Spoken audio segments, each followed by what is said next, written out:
Welcome back to Demystify Sci. Today on the show, we're meeting up with Jason Padgett, who is a very interesting guest with an absolutely singular perspective, particularly with respect to how he arrived at many of the ideas which he's going to be presenting on the show today.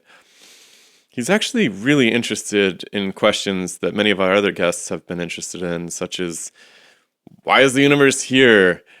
Is there life after death? And how does fundamental physical reality inform the answers to these questions? And, beyond that, is there a source code of the universe? Is there some fundamental theory of everything?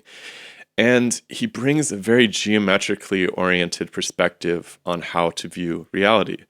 But what's really interesting, unlike our other guests, is that he wasn't always like this. In fact, when he was in his 20s, he was a weightlifting Mr. Alaska, going to the bar every night, fun-loving kind of guy. And one day, that changed completely and permanently. And the hinge point was that he was attacked randomly outside of a bar one night and suffered some pretty serious brain trauma as a result of it. Now, the idea that you could acquire a new way of looking at the world as the result of trauma is a fascinating subject that we're going to be exploring more and more on the show in the coming weeks. We have a conversation lined up with Forrest Merady, who has written endlessly about different environmental toxins and how they could result in some of the non-normative cognitive behaviors that are presenting themselves increasingly in the world. So we're going to be talking about that. The idea that injury could lead to acquired ability is absolutely fascinating, and his story is incredible. And so we go through that on the show. And then, of course, we're going to get into the details of his physics ideas and how they can fill in some of the gaps and the puzzles that are out there in quantum mechanics. And also how it relates to quantum computing, because the way he sees things in this nodal architecture seems directly relevant to this promise of quantum computing, which is going to make all of our technological processes on Earth so much faster and cheaper. We'll see. And what's really interesting about Jason's work is that he's coming at this from a very intuitive perspective. After he got attacked and his brain changed, he started to see things differently, like literally. His perception became frame rated, and he started to think about motion. And when he started to think about motion, he started trying to draw what fundamental motions looked like. And only later, when he ran into somebody who was like, hey, you should learn a little bit of math to figure this out, and then he went to school to get better at math, did he start to realize that there was this really deep overlap between the things that he was seeing in his mind's eye and the mathematics of quantum physics. And so we unpack basically the whole story from tip to tail of who he was before the accident, what happened to him afterwards, and the theories that have emerged. And what's interesting is that the theory's not complete. There's a humility that Jason has where he's like, look, I don't know where this is coming from. I just know that this is how I see it. And then when I try to test it against the mathematics of quantum physics and everything else, it seems to fit. And isn't that weird? And so from that perspective, I really enjoy it because so often we have people that show up with theories that are complete. And there's no sense of, well, maybe this part isn't totally there, maybe that part isn't totally there. But Jason's kind of like, who knows? These things all fit together. I can't see the whole puzzle yet. And so it's really still an active process of discovery. I think you're going to love it. And remember, this show is entirely paid for by listeners like you.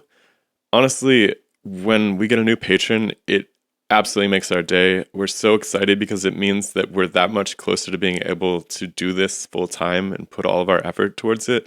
We literally shout and run around the house when this happens. So I would love to see you over at our Patreon site, which is patreon.com/demystifysci. We meet with our patrons every week. It's really the lifeblood of this project. It's the fuel. It's also the inspiration.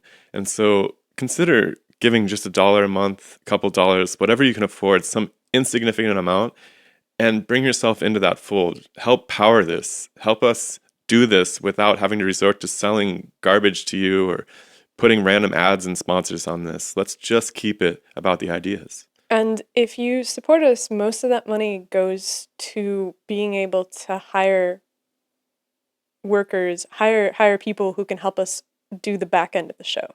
We need to be able to hire an editor. We need to be able to hire somebody who can help us book guests so that we can spend our time working on the things that are the most important, which is getting prepared for the interviews, being broadly aware of the ideas that we're encountering so that when we sit down for a conversation, we have all of that stuff already done. And right now, we have to spend a ton of time on doing the drudgery grunt work ourselves. And so if you like the show and you want the interviews to get even better, joining the Patreon is probably the absolute best thing that you can do. And the link for that is right there.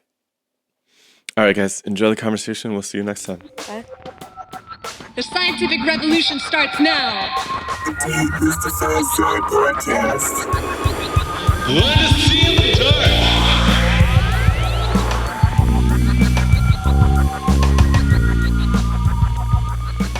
A lot of times when I'll talk about something, if I meet a physicist and we're talking, and he'll use words that are different for describing the same thing. Like I used to describe integrals as just pi becoming finer.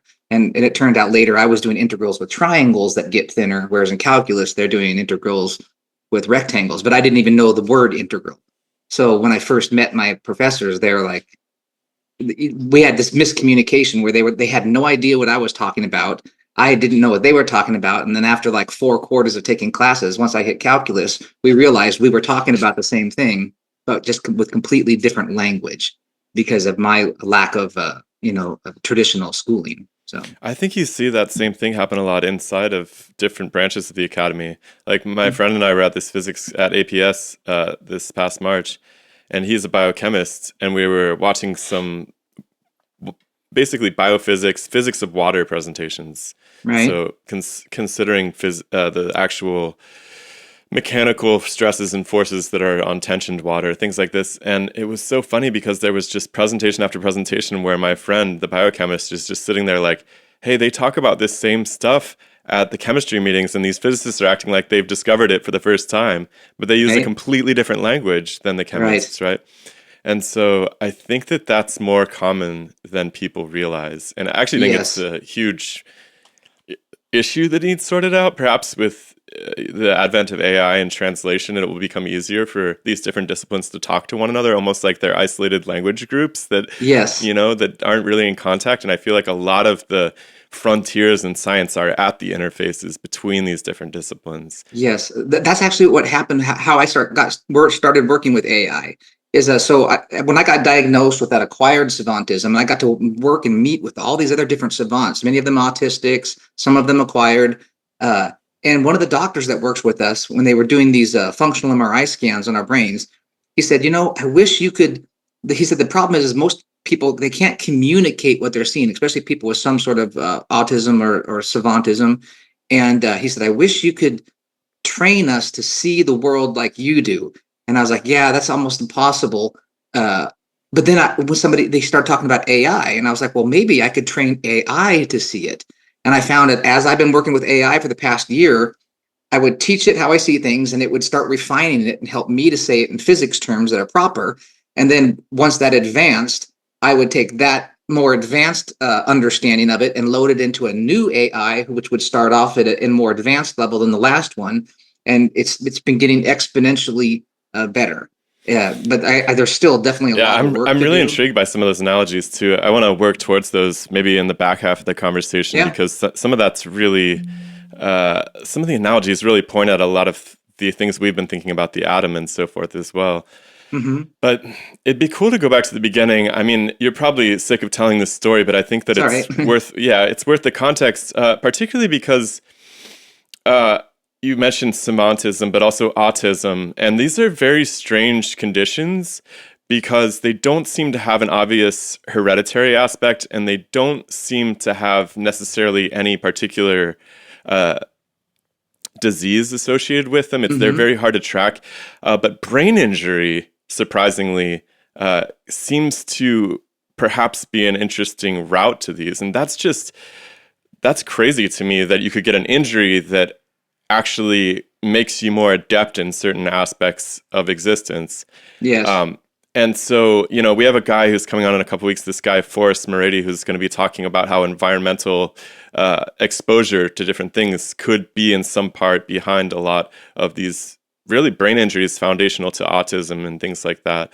Right. I don't know if he's right or not. We'll unpack that some other time. But this idea that brain injuries could be constructive somehow, I don't know if that's the right way to put it, or Right. or adaptive to some landscape that most people don't participate in. So high level mathematics, abstract geometry, things like this that are just beyond comprehension. So I really would love to hear about what your life looked like before your acts. What do you call it? Incident? Yeah. Whatever. Yeah. Yeah. The attack. Yeah. The attack. Okay. Let's be clear about it.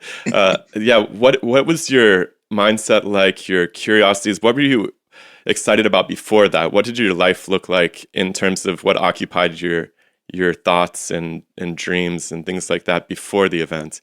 And then we can talk about afterwards, obviously. Yeah. So I was always like good at arithmetic. Like, I could multiply and divide and do real basic things in school, and I was good at it and could do them in my head. So I wasn't bad at it, but I wasn't interested in it at all. And I didn't go higher than like pre-algebra. And but I did okay in it until I got out of it and was not, taking math classes anymore. But life truly revolved around chasing girls, going to bars, and getting up with a hangover, and then going back to the bars and chasing girls. It was like it was very, very simple, typical young boy life. I did like dancing. I won Mr. Alaska for 2 years. All I did was work out. I'm sorry, chasing girls, working out, and going to bars. Sorry, and that was truly it. What age was this? Did the attack happen? So I was 32. Oh, okay. So I was thinking it was younger. That's interesting. Yeah, I was 30. I'm still maturing. I'm just now starting to feel like I'm 30. Wait, what was this Mr. Alaska thing? So it was called Mr. Alaska North America, and it was basically just like the Miss America, where you go in there and you'd have like evening wear, swimwear, and all. It was just really silly, but it was really easy to win because there was like 7 people competing. So it's not like I had this crowd of people that I had to beat out, And so it was like 1994 and 93 and 94. Or I'm sorry, 94 and 95. Yeah.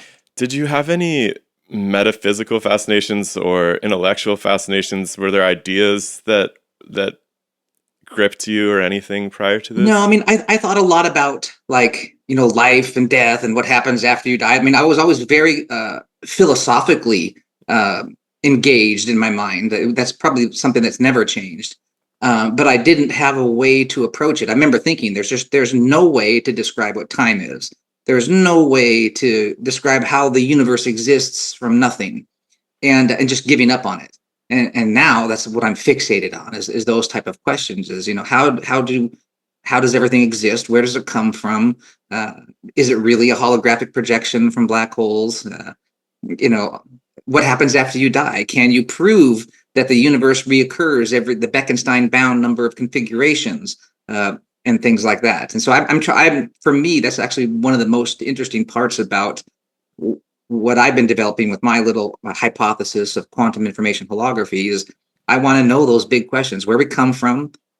Does the universe happen again? How many configurations, how many possible histories are there of the universe?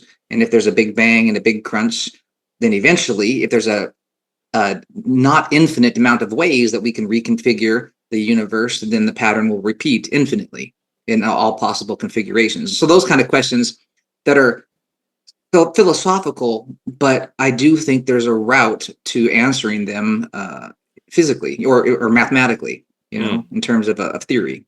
And so was it like a switch that flipped? Because I was reading the Wikipedia article about you, and it sounds like there was you got attacked outside of a bar in Tacoma, Washington. Yeah, Yes. what can you tell us what the story of what exactly happened? So my friend, she was on a first date with this guy, and they were singing karaoke at this little karaoke bar that was close to where I lived. And they called me and wanted to ride home because they'd had a little bit too much to drink. So I drove there, wound up singing a song and having a Coke, and then we left. As we left, these two guys that had been singing karaoke in there followed us out.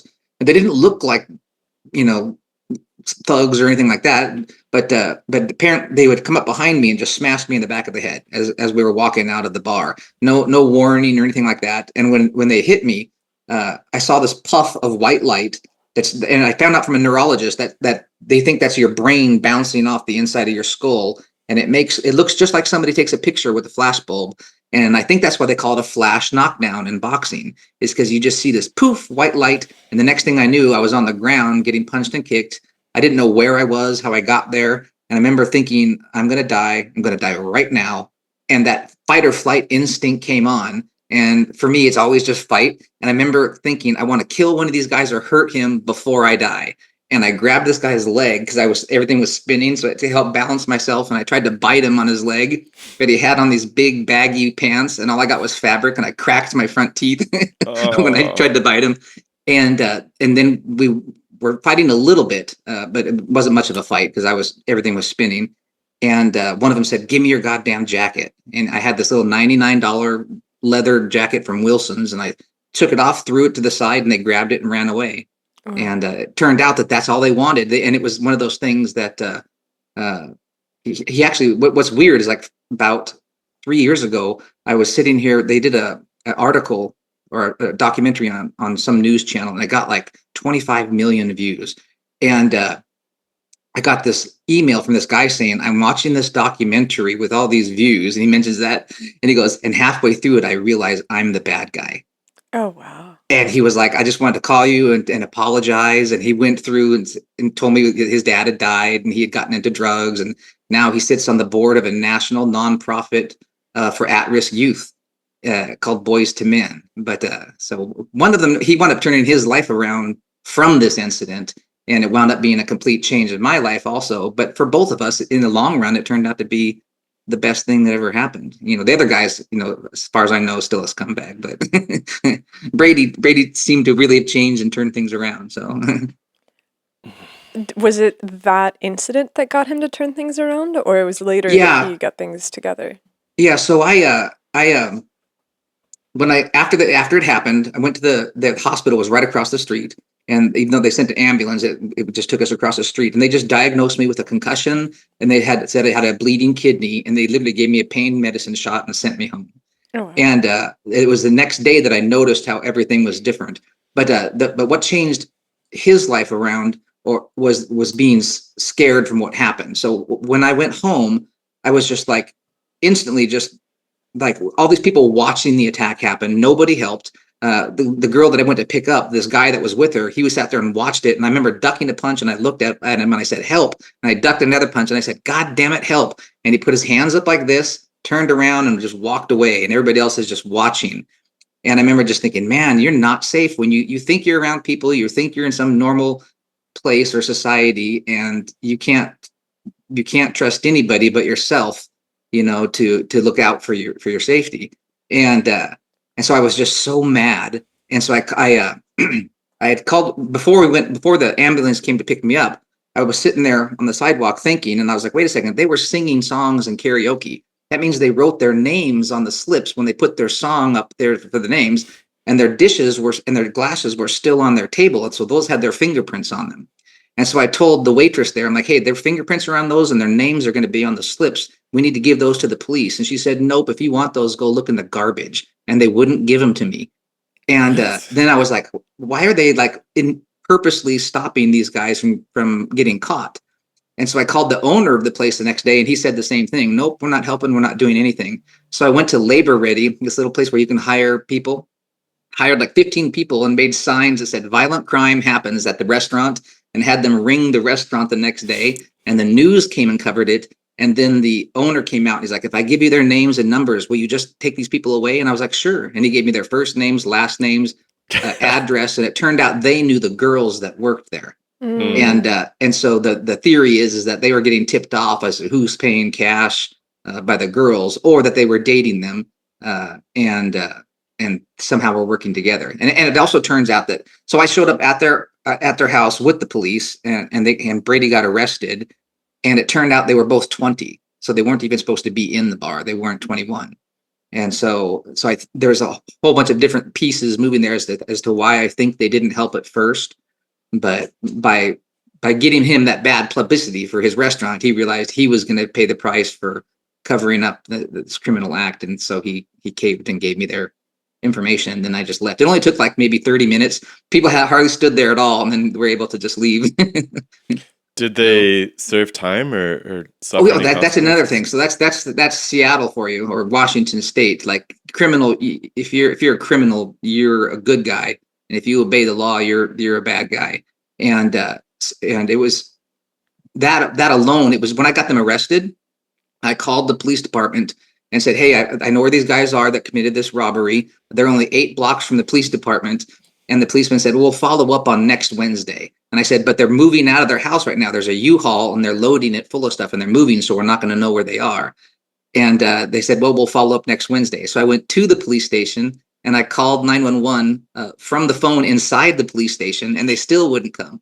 And then I said, "Okay, so what would make you guys go out there? What do you guys do if there's a crime?" And they said, "Oh, if it's an in progress crime or some in progress type of issue, then we could come out there right now." So I went back to their house and I started honking my horn and making all this noise. And one of the neighbors looked out and I said, "Hey, there's some weird thing going on here. You should call the police and have them investigate. Something's happening right now." And the neighbor called the police, said something's happening right now. And the police came and then arrested him. Wow. But then, so they got prosecuted. They got charged with strong arm robbery. And then several months later, they show up for the first day of their trial. And the prosecutor walks in and says, "We lost their file." And the case was dismissed. So they never got prosecuted. Yeah. That's crazy. But it scared him enough that he turned his life around. How does that not radicalize you against the whole system in which we live? It does. It does. Whenever I like, it's like they're scared to go after bad guys because they're going to get sued or something like that. It's just, and it's only gotten worse. It's only gotten worse since then. And I think it's also that if they don't prosecute these crimes, they don't show them as a crime actually happened. So it's not part of the statistics. So you can skew statistics and say, "Oh, crime is really down," when crime is just absolutely through the roof, but they're just not prosecuting or doing anything about it. But even that moment when you're on the ground and you're getting punched and kicked and everyone's standing around and just watching it happen. Because I yelled at them. We had something that happened where... At the conference? Oh, sorry. Go ahead. What are you thinking of? The guy with the sharpening in the glass and that saying he wanted to kill people. Yeah, that was super creepy. But no, it's like I had a friend who passed out on the side of the road. Right. And I'm like, he was driving, and I'm like, he's passed out behind the wheel at a highway off ramp. Wow. And there's cars passing by. It's nighttime, and I'm trying to wave somebody down who can help because I need to deal with him, and I need somebody to call 911 and like get the process running. And nobody stopped. Yes. And it was just this weird moment where I realized kind of what you're talking about, which is that you're completely on your own. Yes. Well, when the attack ended, I looked up at the guy that was with Angela, and I was like, I would have appreciated a little bit of goddamn help. You could have just yelled at them, but you made it known that, hey, I'm not involved. I'm turned around and I'm walking away. And it was just, it was one of those things that it was just an eye-opening moment that, because I was in Alaska, and back then I was all in good shape and everything, and I was in a bar, and this guy walks in and grabs this girl by the throat and like slaps her. And then takes her outside and is like hitting her again. And I jumped on him, put him in a chokehold, and had to hold him for like 20 minutes till the police came and arrested him. It turned out it was his wife, and he was going through a divorce with her. And then I wound up dating her for like 2 years after that. But it was just, that my instinct is to get the bad guy, and most people, they aren't, and yeah. I don't know what it is, but it was one of those moments that it was just like, wow, not one person, they didn't even call 911. They just watched, if they would have had phones to film it, I'm sure they would have just filmed it. But back then everybody didn't have iPhones. So I think people are just scared, right? Yeah. You don't know if that people have guns or what it is. Right.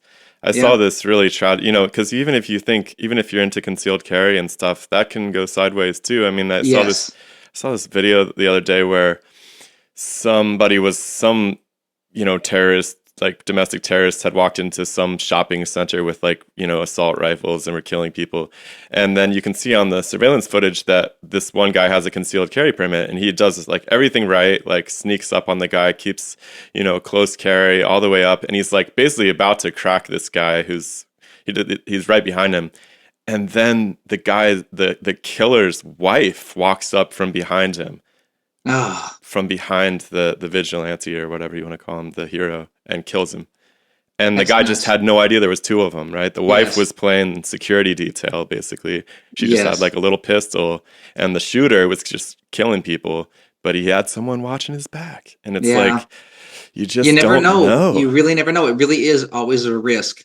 I one time I got hurt because again, my instinct is always to chase the bad guy. I don't know why, so it was also in Tacoma, Washington, and it was before this had happened. It was several months before this had happened, and I was outside, like taking the garbage out or something. It was nighttime, and suddenly this car like screeches to a stop right behind my house, and this kid jumps out, jumps over this fence, and all these cops pull up behind him, and they start chasing him. So the kid runs by me, and I immediately start chasing the kid because I'm like, I'm going to get the guy. Then one of the cops yelled at me, "Get out of the way!" And I was like, "Oh yeah, what am I doing?" But as I tried to get out of the way, I slipped and I fell on the pavement and like scraped my butt up.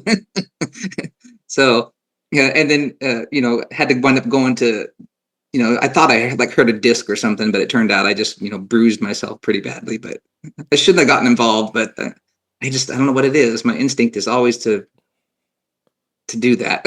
That's awesome. I wish there was more people like that. Our cat's kind of like that. If she hears two cats fighting outside, she'll run outside and just jump in the middle of the fight. It's like, what are you doing? This doesn't involve you. Yeah. So you get attacked. I'm amazed that you have the wherewithal with a concussion to go and organize people and protest this bar and really take matters into your own hands. Were you starting to already feel weird effects at that point? Yeah, I noticed it the next day. The next day, I started having a little bit of vertigo, but what changed the most it caused something called motion blindness, or kinetopsia.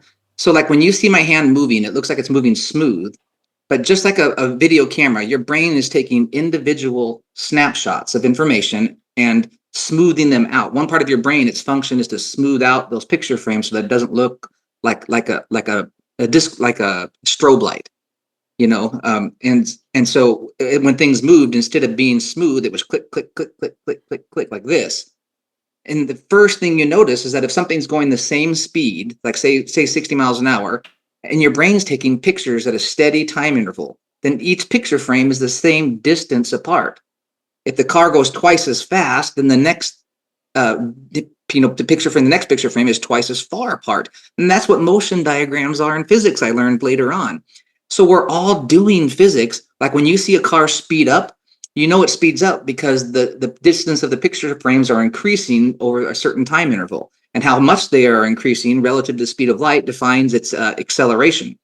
And so it immediately makes you start to be aware of the geometry that describes motion that's going on around us. And we're all doing it. Like when I throw somebody a ball and they catch it, they have to calculate how the picture frames are getting shorter as the ball is slowing down as it goes up. Then the picture frames get further as it comes down. Then their brain has to calculate the 4-dimensional space-time coordinates to get their hand there and calculate the delay from the brain and to catch the ball. Yet we all just catch the ball. And if we tried to crunch that as an equation, it would take forever.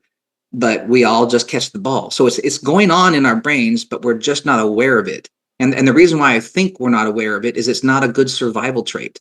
Like if with things moving all funky like this, and I'm out there hunting, and a lion comes at me, I'm probably going to get killed. Where is having smooth, continuous motion is a better survival trait, and over time, I think that's why we all see that way. Was it specific things that were moving strangely, or everything? So everything. It's like a strobe light. Man, when you watch people dance in a strobe light, and they go chunk, chunk, chunk, chunk, that's exactly what it's like, but faster. And So so, what did that impair your ability to function, or were you able to kind of see past it and still it go caused the about? vertigo and all sorts of stuff. And it got worse. The first day, and like for months after that, it got worse to where it felt like the world was spinning and it looked like the world was spinning. I remember trying to step out of bed and my leg like going sideways because it doesn't just look like things are spinning. It feels like things are spinning also. And literally just lying there on the bed and trying to like close my eyes to stop everything from spinning. And not only when it's spinning, but when it's spinning in this jerky, Mm. way. Like I remember having the spins from being like drunk when I was younger, but this was like that, but also in this strobe light effect, So, So how are it you was, driving around? Like you're driving to the police I didn't station? for a Or- while after that. Yeah. I walked, they only lived like 8 to 9 blocks away from me. So I was actually walking in a circle around, going further and further out from my house, trying to, just to see if I could locate somebody who looked like these people. I was I was just so angry. I don't know, I was just very, very angry for like that first week, that not only did it happen, but that everybody just watched. yeah. Mm. uh, So these disorienting effects, they receded over time? Did they give way yeah. to some other change that you started to notice? Yeah, so I don't get vertigo anymore. I haven't had it now probably for like a half a year to a year. And it turned out there's these little crystals that are in your ear, and you have these little hairs in your ear. And if those crystals get knocked loose, then they can roll around and they hit those little hairs that tell you which way things are balanced, and it makes you feel motion when there is no motion. It's called like labyrinthitis, and they put you in this little chair thing that turns you like the anti-derivative of the shape of the ear labyrinth to make those crystals roll back to where they're supposed to be. And then Oh, once they Whoa. do that, the spinning sensation was gone. Wow, that's So insane. So yeah, they mapped out the shape of the inner ear and they've put you yes, through a motion cycle that that's the reverse reproduces of it. that, to Yeah. basically make those things roll away from those hairs that balance you. And what's That's surprising is how quick it works. You can be completely incapacitated from vertigo, and then they do this, and you're just like if I would just move my head this way or tilt my head back, everything would continue to move even though I had stopped. And once they got those little crystals out of there, voom, nothing, no dizziness or vertigo whatsoever. but you said that it's only been a couple years since you stopped feeling vertigo. So does that mean since the late 90s you've just been dealing with vertigo until very Off recently? and on, yeah, I dealt with it a lot. And what I thought at first is I thought I was having vertigo because my dad, he had something called, they thought he had Meniere's disease, which is a disease of the ear, and it makes you really get the spins. And then he was later diagnosed with rheumatoid arthritis of the inner ear, Oh, wow. and which because he was misdiagnosed with Meniere. So when it was first happening, I thought it was vertigo from that. I thought I was getting the same thing that he had because it was in his right ear, and I was getting this weird buzzing in my right ear. So I at first thought it was that. So did anybody give you a sense of what particular brain structures were injured in this attack, or were you um, able to piece that together later? yeah, later, like in 2012, it was like 10 years later because when this happened, I didn't have any health insurance, and back then you couldn't get health insurance if you had a pre-existing condition. And so since I got hurt in this attack, that was a pre-existing condition and I couldn't get health insurance. And so it destroyed my credit. I had like $150,000 in all these medical bills, and it was a nightmare at the time, but at least now I'm past all that. I've And got we're insurance now. God, that's a whole other Yeah, a whole fucking other podcast. yeah, that's a whole other podcast. Complain about the healthcare in this country. But was there any indication of what brain structures in particular were banged up? So, to my understanding, so there, I'm trying to, Berit Brogard was the name of the lady who helped start the research, and it was in Finland. But they didn't go into detail with me. So they flew me to Finland, and they had me do functional MRIs. So a regular MRI just shows like the geometry, like there's a tumor in your brain, you'll see it. Functional MRI shows how much oxygen your brain is using and where. And so they would have like somebody who's gifted in piano go in there and play on a pretend keyboard, and they would watch and see, this part of the brain is working harder, so it uses more oxygen while he's playing the piano, so that we know that this part of the brain is generally controlling the piano. And so they had me go in there, and they had this little screen in front of my eyes that would flash equations, and they would have me solve the equations and try to visualize what the equations represented while they did the functional MRI. And they said that I had access to parts that my brain was using parts of the brain that normally weren't used in mathematics. They said it was like the mathematics area and the visual cortex were working together. And for me, that's just how I see math. I see math naturally as shapes, and now as information. The information is the shape. The shape is slope, and the rate that slope changes, and that contains information. So you can describe math in terms of numbers, math in terms of the graph of the numbers, and math in terms of the information content of how the numbers graph changes. Okay, so when did this begin to become apparent to you? The information side of it, or no? the Just equation? let's just like stick with this timeline here. So Yeah. we've talked about some disorienting changes that happened immediately afterwards. When did you start to become? And you talked about the blinking, and that perhaps maybe that was when you first started thinking about the geometric relationships to model motion, I suppose. Yeah, so I is that when immediately the noticed math that. really? Yeah. Well, a little bit. It was definitely in stages. So I remember noticing that, and then thinking how the curve was changing. If it's faster, it was a smoother curve. It was slower, like this. It was like a more jagged curve, and that's like the area under the curve where the integrals are getting smoother and smoother, smaller and smaller. But at the time, I didn't know how to describe it, and I was just fascinated by it because it's really pretty. It's like looking at sunlight sparkling off of waves of water. How it makes those little glittery diamonds. It gives everything this pixelated look to it, and so nothing is smooth anymore. The boundaries of objects all look like they have these little kind of jaggedy edges. And what really started it off was my daughter at the time. She was really young, and she was watching TV, and she said, "How does the TV make a picture?" And I go, "Oh yeah, the pixel, or the TV has little pixels on it, these little square rectangle pixels, and they change color, and that changes the picture." And right as I said that, a commercial for Overstock.com came on with a big circle. And my daughter goes, "You're wrong." And I go, "What do you mean I'm wrong?" She goes, "How do you make a circle with rectangles?" And I was like, and instantly it was like, boom, you can't. You're approximating a circle. But if you look in closely, there's a zigzag around the edge. But if I cut the pixels in half and then cut those pixels in half and cut those pixels in half, all I'm doing is getting closer to a curve, but I never actually reach a perfect curve in the physical world because perfect curves don't exist. Things look curved, like I look like I'm curved, but I'm made with these little rectangular type of cells. So if you zoom in on me with a microscope, you see suddenly I'm all bumpy, and you zoom in on that and it becomes bumpy. And then eventually I started reading about like the elegant universe from Brian Greene, and finding out that there's this distance called the Planck length that is the smallest observable distance in the universe. And then I was like, so that's the closest that you can get to a curve. When you have a polygon where each side is one Planck length, you can't get any closer to a curve.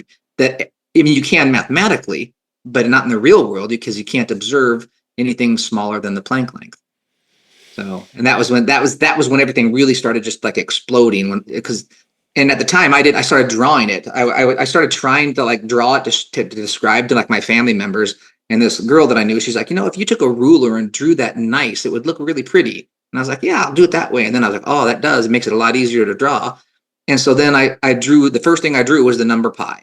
And when I say the number pi, I mean, it's really a shape that is approaching pi, because pi is the circumference of a circle divided by its diameter. And I would slice a circle, or a shape approximating a circle, into little triangle wedges. And as I made the wedges thinner and thinner and thinner, the circumference would get a little bit longer. The diameter would always stay the same.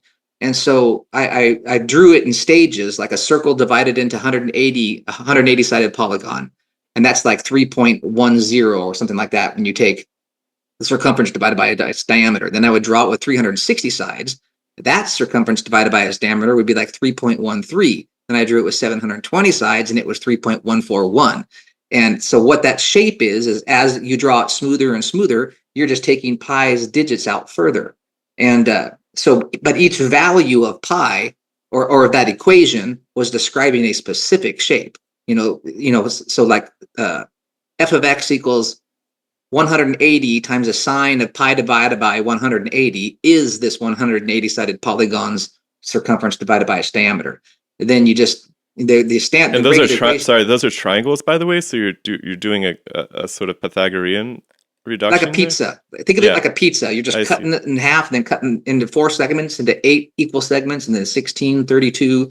And what you're doing is just, it's literally just triangle integrals, and then But the you outer take, side is flat. but The the outside outer of the side is a pizza. polygon. Gotcha. Yes. Yeah. Gotcha. I see. So you're just approximating the circle tighter and tighter and Tighter tighter. and tighter. I'm literally squaring the circle, which I didn't understand what that was, but I'm literally writing a square, then rotating it 45 degrees, doing another square, then rotate that to 22.5 degrees and another square, 11.25, and just getting it smoother and smoother and smoother. But it's the same concept as the pixels on a TV being cut in half to infinity, or integrals, the sub intervals under the area under a curve becoming thinner in calculus. It's just, I was using triangles, where in calculus they use rectangles, but a rectangle corner to corner is just 2 triangles. So we're still approximating the same curve, but we're approaching the area at different velocities. Because if you take the area of of a rectangle under the area under a curve versus the area of a triangle, the empty spaces are different. So I think of it as velocities of infinity. Everything is approaching infinity, but like f of x equals 2x, as x, if x is 1, then the answer is 2. If x is 2, then the answer is 4. So as x goes to infinity, the answer goes to infinity. But if I take x squared and do the same thing, it also goes to infinity, but it goes to infinity faster. So there's velocities of infinity, the rate at which things approach infinity, and seeing things this way, and then seeing space-time as this grid structure, I started realizing, wow, that person is moving away from me towards infinity, but at a certain velocity of infinity. And this guy that's running away faster, he's moving towards infinity at a different rate. And it's just started, and then it turns out that that's kind of derivatives. Derivatives are just rates of change. But I at the time, I didn't have any vocabulary at all to describe it except for drawing it. And even now, my vocabulary is still, intermediary. It's no. I wish I had a PhD, quantum physicist level of training. So did you start drawing? How soon after the attack did you start drawing? It was pretty soon. I don't remember the exact time. I would say within a couple months, that I was started to draw it nicely. And because once that girl suggested I use a ruler, and I used a ruler, and I was like, oh, this makes it so much, because I'm really not that good at drawing, because it's, I'm like everybody else, it's just kind of wiggly and stuff. But if I use a ruler and I can keep those angles nice and tight, then it makes it much easier to draw. It's weird but what's weird is by doing this, it was very therapeutic. I found that everything went away, because this brought on OCD and some other weird stuff that I didn't have before, and but it was therapeutic. And as I was doing these drawings, I was learning. I was learning what integrals were. I was learning the techniques for how to do these drawings, because there's all these weird things that happen when you try to draw equations. They need to be really accurate, but in order to make them really accurate, there's certain methods that you have to do when you're drawing, and so it helped to hone it. This seeing things in picture frames, drawing things in these separated segments, helped me kind of hone the skill and understand some of these concepts that I was being exposed to for the first time. And I what did remember. Go ahead. Go ahead. No, go I ahead. was gonna say this. So right after this happened, I was so excited about it. I called like some math department at some big college, and I was like, guys, I have found this thing that you can analyze the world with it. And the guy's like, okay. And I sent him the drawings of pi, and I explained it to him what was happening, it was filling in the area slowly as I sliced it in. And he goes, well, I've got good news and bad news for you. And I go, what's that? And he goes, the good news is you discovered calculus, and integrals and the edges of that are derivatives. And he goes, the bad news is Newton did it, 500 years ago. But it was cool knowing that it was real, because I didn't have I couldn't write it as an equation. I could only draw it. And then eventually I ran into a physicist when I was having lunch. I went to the mall, one of the rare times I left my house, and I was having just a Subway sandwich, and I was drawing. And this guy stopped and said he was a physicist, and I was drawing space-time. At the time, I was drawing a Planck grid of space and trying to show how when light interferes with itself head on, it could give rise to mass. And so I was trying to explain that to him, but and he goes, it sounds like you're trying to describe a very generalized, like unified field theory. He goes, but you're saying it in layman terms. He goes, you have no idea how weird that is. He goes, have you ever thought about going back to school and like taking some math classes? And I was like, that's probably a good idea. And so I went and I enrolled in like Math 99, Algebra 1 at Tacoma Community College, and classes had already started for a week. And so they said, oh, it's too late. Classes already started. And I went and I talked to this teacher. Her name was Tracy Haney.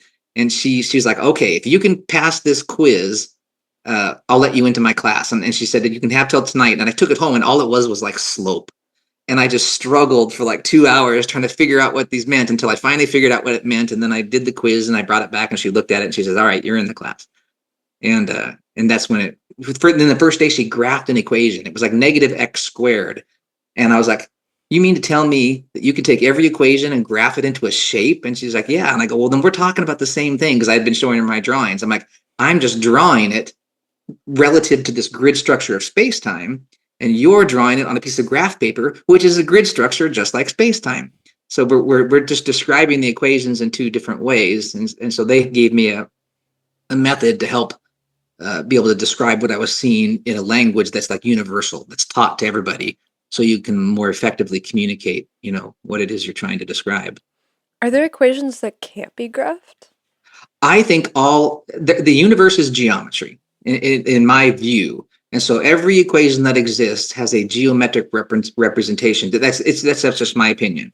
In my little theory, which I call quantum information holography, it's showing that the universe is a lattice structure composed of Planck qubits. And on each one of those little qubits, these little Hawking radiation, which is a type of radiation that comes from the boundary of a black hole, is emitted onto the qubits, and its angle defines velocity as a percentage of the speed of light, and its angle squared. So basically, the velocity component, I'll be real quick, the velocity component of a quantum state vector in a qubit, the velocity component in the x direction is c, which is the speed of light, times the cosine of theta. The velocity component in the y direction is c times the sine of theta. And the way to think about that is, qubits, everything in my theory, everything is light and the information contained within it. So imagine we have a little x-axis right here that's 1 Planck length long, and we have a bit of Hawking radiation that is emitted at a 60-degree angle, and it's also 1 Planck length long. The cosine of 60 degrees is 0.5. So a beam of light, and it's starting along the x-axis for 1, and a beam of light starting at the same time, it also goes for 1 Planck length. Even though they've both gone the same distance at the same speed, the one at the angle relative to the x direction will appear to be moving half the speed of light in the x direction. So basically, everything in the universe is moving at the speed of light. Everything is moving at the speed of light, but velocity is speed and direction. So when you have two beams of light moving at different angles, they have different velocities because they're going in different directions.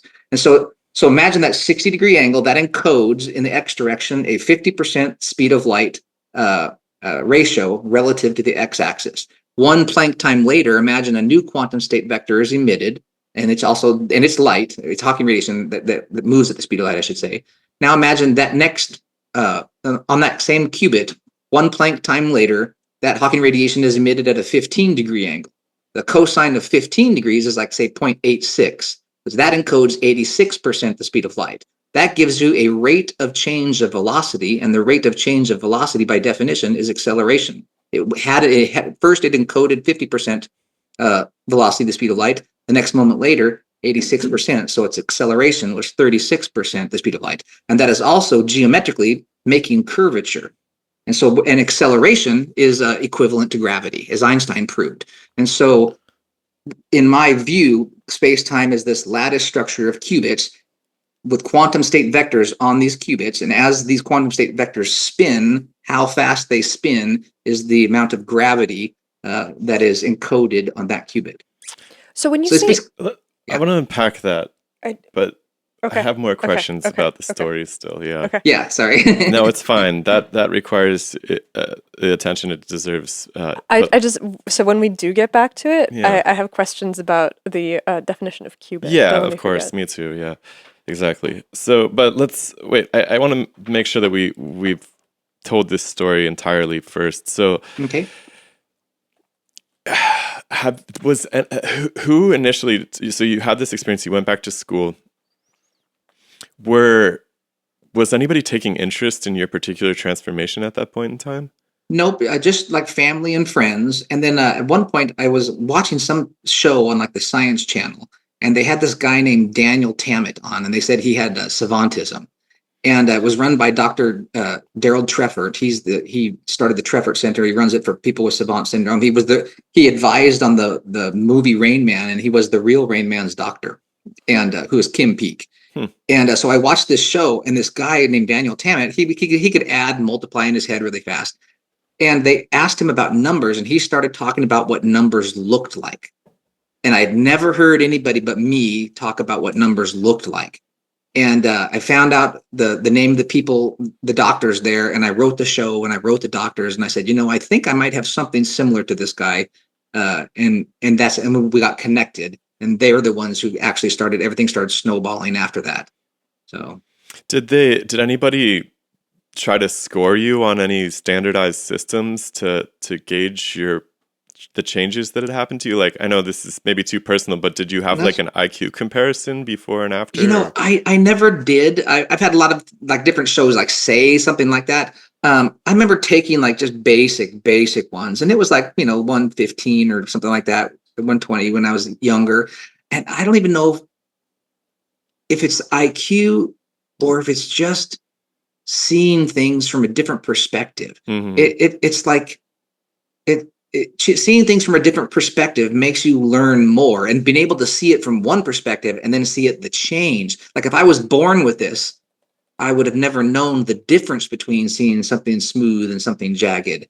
And that made it very profound, because it was this change that I guess the derivative, it was a rate of change of me, Well, there's something I think we're very much visual creatures. Yes. I've talked about it a lot in the past, and Julian Jaynes writes very beautifully about this. But it's almost impossible for us to talk about thinking without bringing visual metaphors in, right? Yes. Even if we have a great idea, it's brilliant, right? We're bright minds. I see what you're saying, right?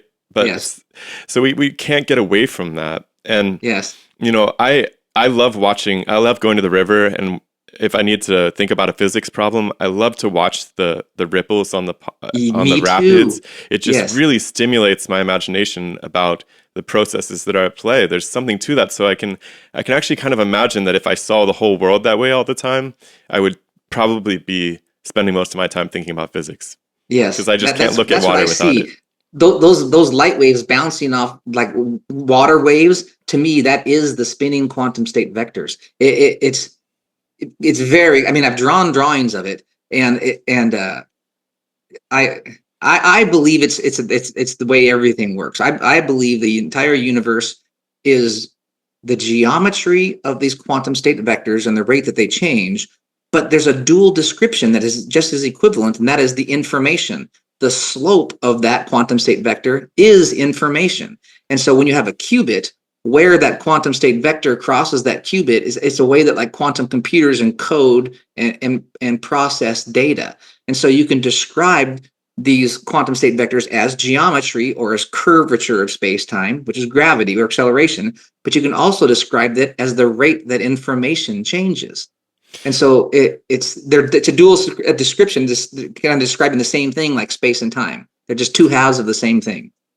All right, we're almost to qubits. I have one last question though about this transformation, which is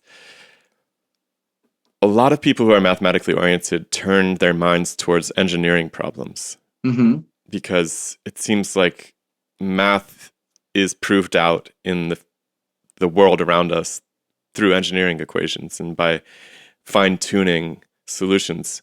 But you actually seem to have gone more towards art, which is really unusual, I think, for mathematically minded, quantitatively oriented people. They seem. Did you have any pull towards the engineering side of things, or it was always just art for you? Yeah, for me, the biggest thing was is that, so when I would hear them talk about things in mathematics, and they were talking about approaching the area under the curve, I got in many debates with my professor because I was just like, "Well, you're talking about a shape. When you take that to the limit, when you say the intervals approach an infinitely small value, you're not describing anything in reality. You're approximating it very closely, but those integrals, when they reach the Planck length, that's it. You're now, once you go past that, you're describing something that is smoother than the texture of reality. And so for me, drawing it was better because it's discrete. Whereas these equations in mathematics aren't discrete, they're continuous. And for me, I don't see any way around the universe not being discrete. In other words, I think of the universe as continuous. There are infinite smaller ways that you can slice things, but it is not continuous in an observable fashion. You cannot observe continuous reality. You can only observe discrete chunks, Planck length and Planck time. And So when so you say the universe, you're referring to the empirically defined universe, that which we can measure and see, and yes, so on. yes, yes. So I think that there are distances smaller than the Planck length, but since they can't be observed, they're not relative to us. So they're just not observable. So that our brain and our universe has evolved to use the information that is available to be observed to say this is moving relative to that or those types of things.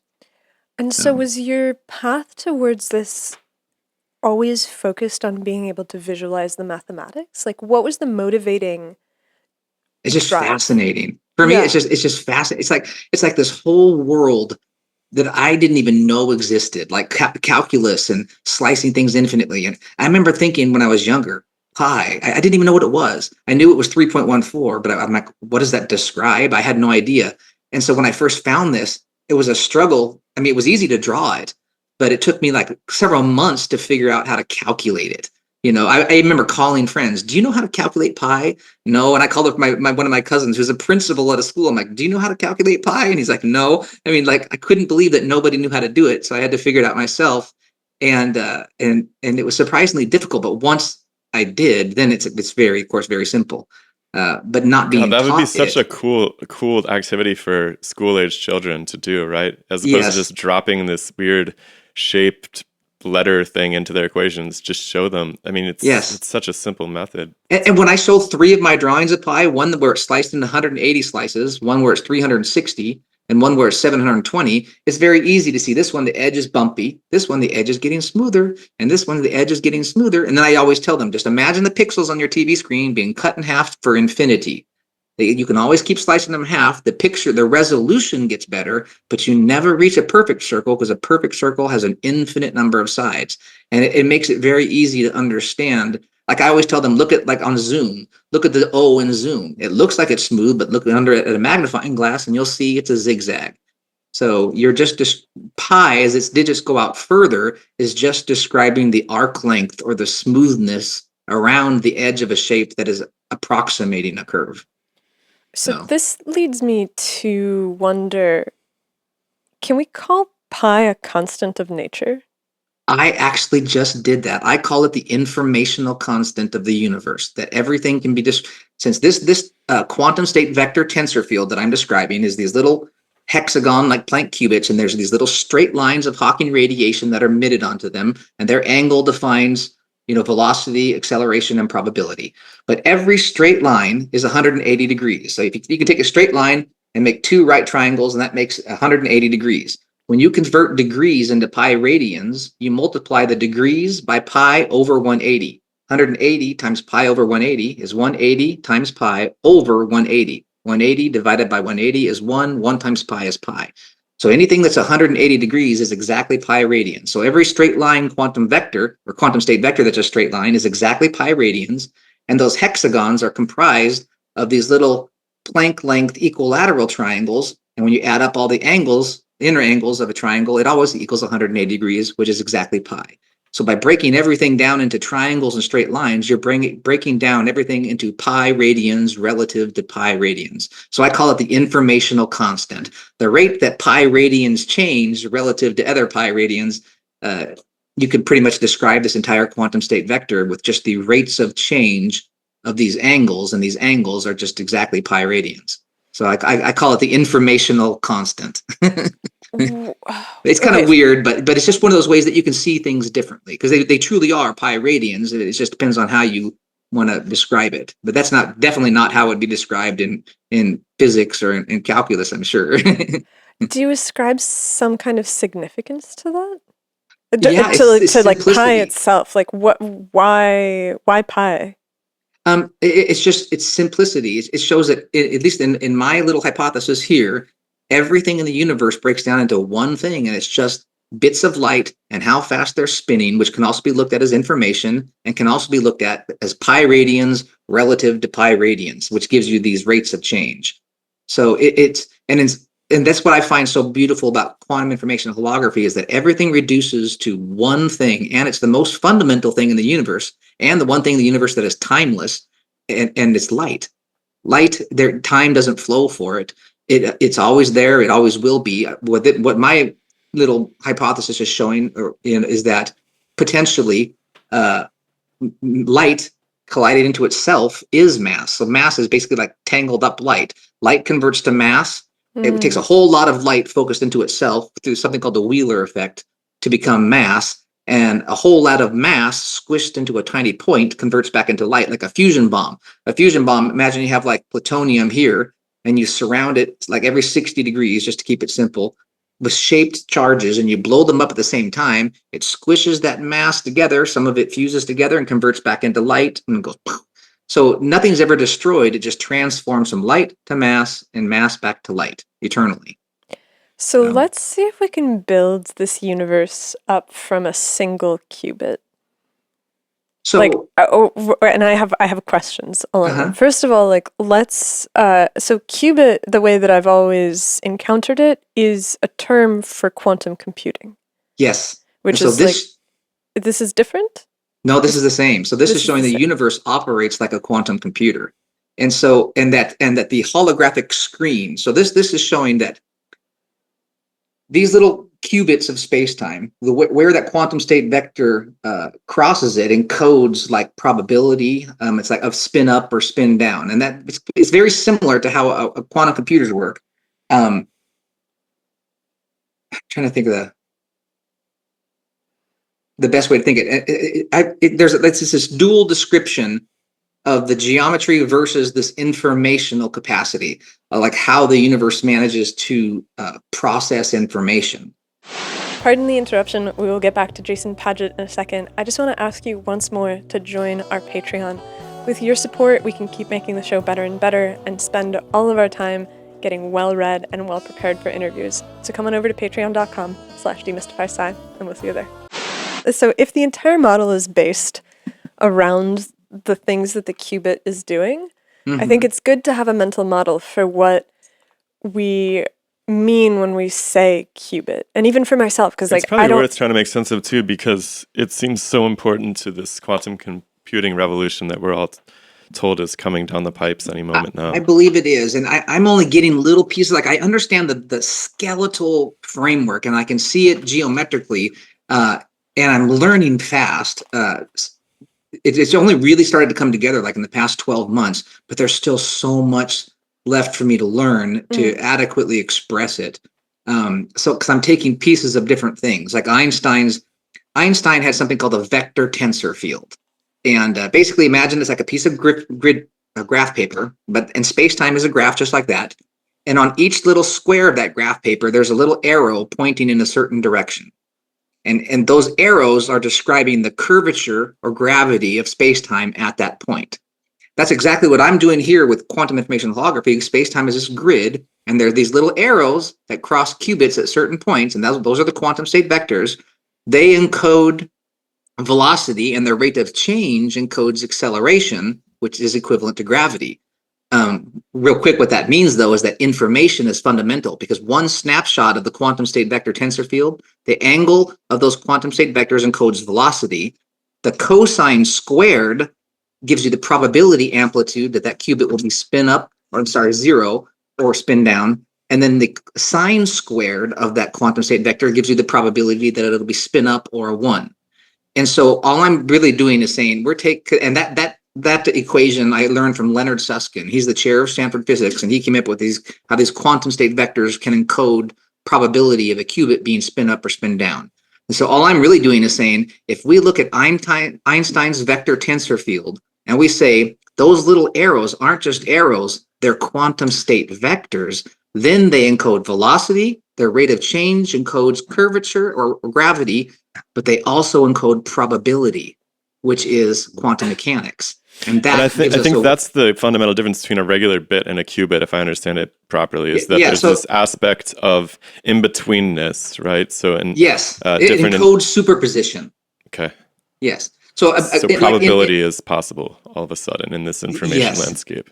And Einstein did it perfectly. All we got to do is say, if we add, I mean, not all, but to generally understand it, if we say that those arrows, we're not going to just call them arrows, they're Hawking radiation emitted from entangled black holes.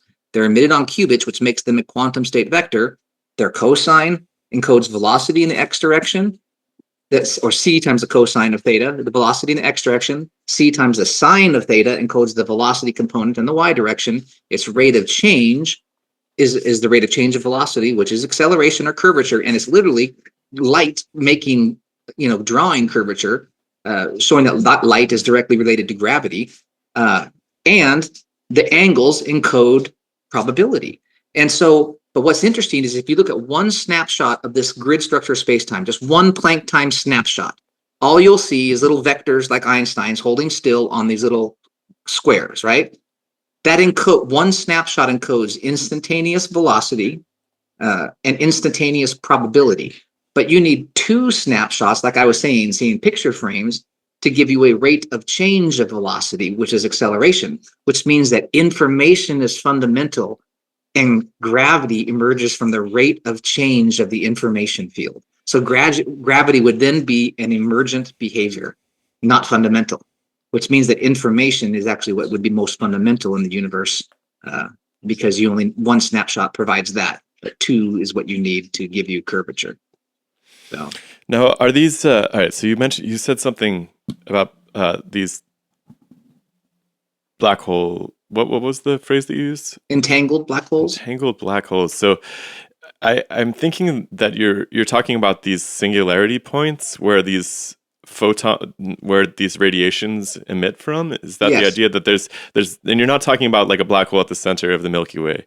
You're talking about these it's like a field of black holes, nano black holes. I don't know what you call them. Yes, they're Planck mass black holes. A Planck mass black hole is this point where gravity from quantum mechanics and gravity from relativity are balanced. And so if you imagine the universe pulsing like a movie frame, where it's going Planck time to Planck time to Planck time. So Planck time is like the rhythm or the frame rate of the universe.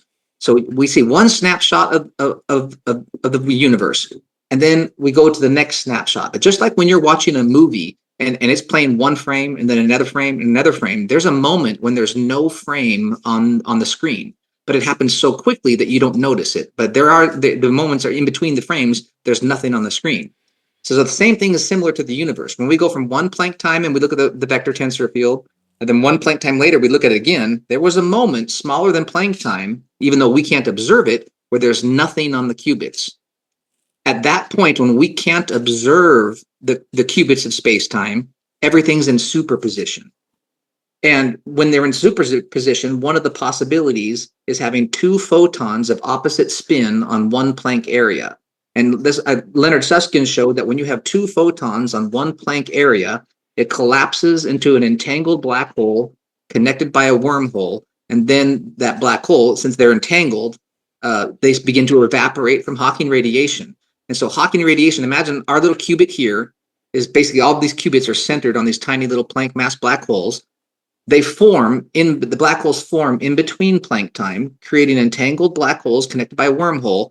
And then the black holes emit Hawking radiation as a quantum state vector onto the qubit. But since they're entangled, if on our qubit, we see our qubit to be in a spin up state, its entangled partner will be in a spin down state. So if this theory turns out to be correct, then it means that everything that is happening in our universe or on our holographic screen, there is a perfect mirror reflection of it at the singularity or the bulk. They call it the bulk. The bulk is like the ends within the event horizon of the black hole, and the holographic screen is our space-time, which is really the encoding of the information as a reflection of what's inside the black hole.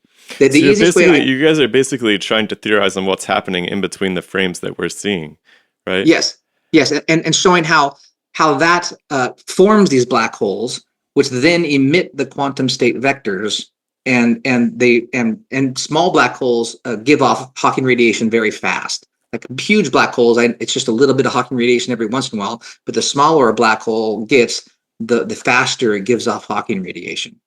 So, And how are you defining black hole here? Just as this it's like points of infinite density, or what is this? yeah, as literally just as an entangled black hole that is a Planck mass black hole. And there could be something more complicated in this. That's just as far as I've gotten with it. Because for me, I've had the same question, like, is this one big black hole? Because when Leonard Susskind is talking about entangled black holes and reality being this holographic projection, I'm like, is this one giant black hole that is projecting all of this onto a boundary? Or is it this field of smaller ones that are emitting these quantum state vectors? And that I don't know, but the closest I've come up with to being able to show an origin for how these black holes form is that while in between the frames, when everything's in superposition, wherever you have two photons of opposite spin on one Planck area, that by definition, at least from Leonard Susskind, collapses into an entangled black hole connected by a wormhole. And it then can emit quantum state vectors, and those quantum state vectors is just Hawking radiation. So the Hawking radiation is emitted exactly at the speed of light. And it also kind of helps, it allows you to, and I can send you the paper on this one. It allows you to retrieve the information from what's happening in the black hole without looking in the black hole. So there's an equation that I have trying to describe this, which is the reduced Planck constant times angular frequency is equal to mass times the speed of light squared. And so we solve for angular frequency, and we wind up getting angular frequency equals mass times the speed of light squared divided by the reduced Planck constant. The reduced Planck constant is just a number. The speed of light is just a number. So what it shows is that as angular frequency goes up, mass goes up. As mass goes down, angular frequency goes down. So by looking at the angular frequency of the Hawking radiation leaving the boundary of the black hole, it allows us to understand the mass lost inside the black hole without looking in the black hole. So it's a way that you can retrieve information about what's going on inside the black hole through this indirect method. And I worked out with AI, and it helped me write the equations that also show how you can define charge, spin, and mass lost inside the black hole by analyzing the angular frequency of the Hawking radiation that leaves it, showing that that information is conserved. There's this thing called the black hole information paradox, that when something goes into a black hole, supposedly its energy and information is lost to the universe. And this is showing that mass that goes into a black hole is just converted back into light and quantum information and emitted back out as Hawking radiation. So it seems like the model has all of the instructive information about what happens next encoded in the place where we can't possibly look, which is this Planck gap. right, it's like this. All the information there's a mirrored description of everything in the universe that's in the singularity, and it's all on top of each other, like in superposition. So you can't say what's going on here or there, but when it's projected on as geometric quantum state vectors on this massive, super large surface area, then you can say, I am here relative to you. But if this is true, that means you and me and everything, we are in the singularity. A perfect reflection of us as information is in the singularity, and we are that projection written large and spread out over a vast surface area. Okay, so when to clarify this idea of the Planck length black hole, it sounds like what you're saying is that that mathematical concept emerges when the qubit is in the state of superposition. Yes, that's And when the black so- holes form. To me, that's a readout of like neutrality, right? Because if superposition is two opposite states, Hmm. if something is in both states at once, it's technically in neither state. But since you have entangled black holes, you have this state is spin up and this state is spin down. So they're perfectly balanced, mirrored reflections of each other. But they're not spatially separated, right? Like if we're talking about a qubit that's in a state of superposition, and you then map that onto physical space, it's the same point in space that is taking both characteristics at once. In between Planck time, yes. But when it collapses into the black hole, it becomes two entangled black holes. But so where did like in terms of let's think about like one qubit, right? It's totally in a vacuum, the black sea of space. There's just one qubit, and this position is the only position that can be occupied. Right.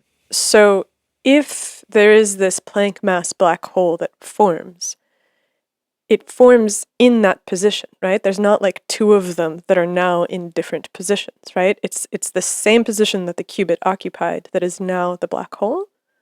This shows that there's two black holes. This collapses into an entangled black holes connected by a wormhole. So that the singularity is the reflection, the other way of like kind of describing the exact reflection of that qubit. But so if we're talking about the qubit as having does the qubit have location in space? It does when the black hole forms, but in between Planck time, I don't know. That I'd have to go more into it and think more about it.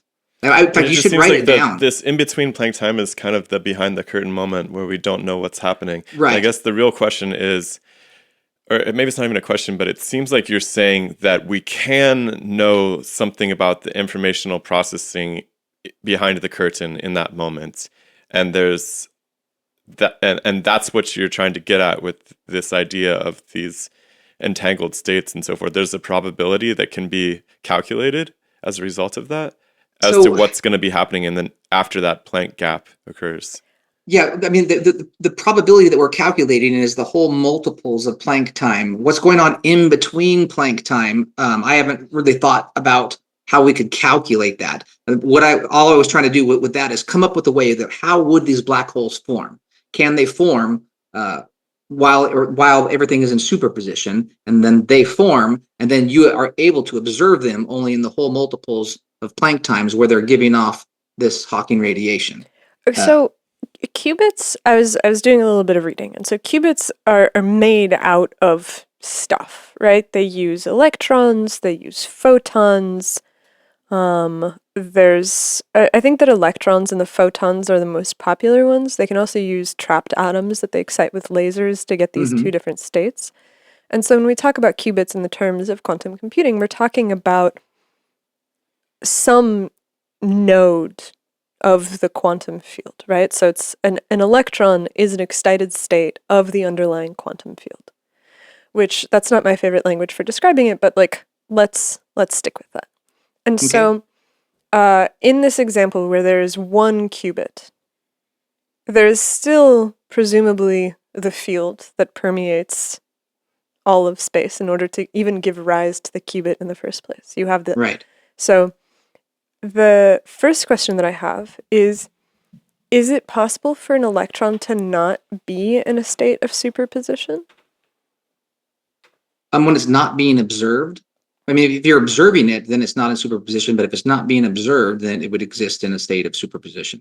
And this would show like an electron here would have a anti-electron at the other entangled black hole. Like everything is like a perfect mirror reflection.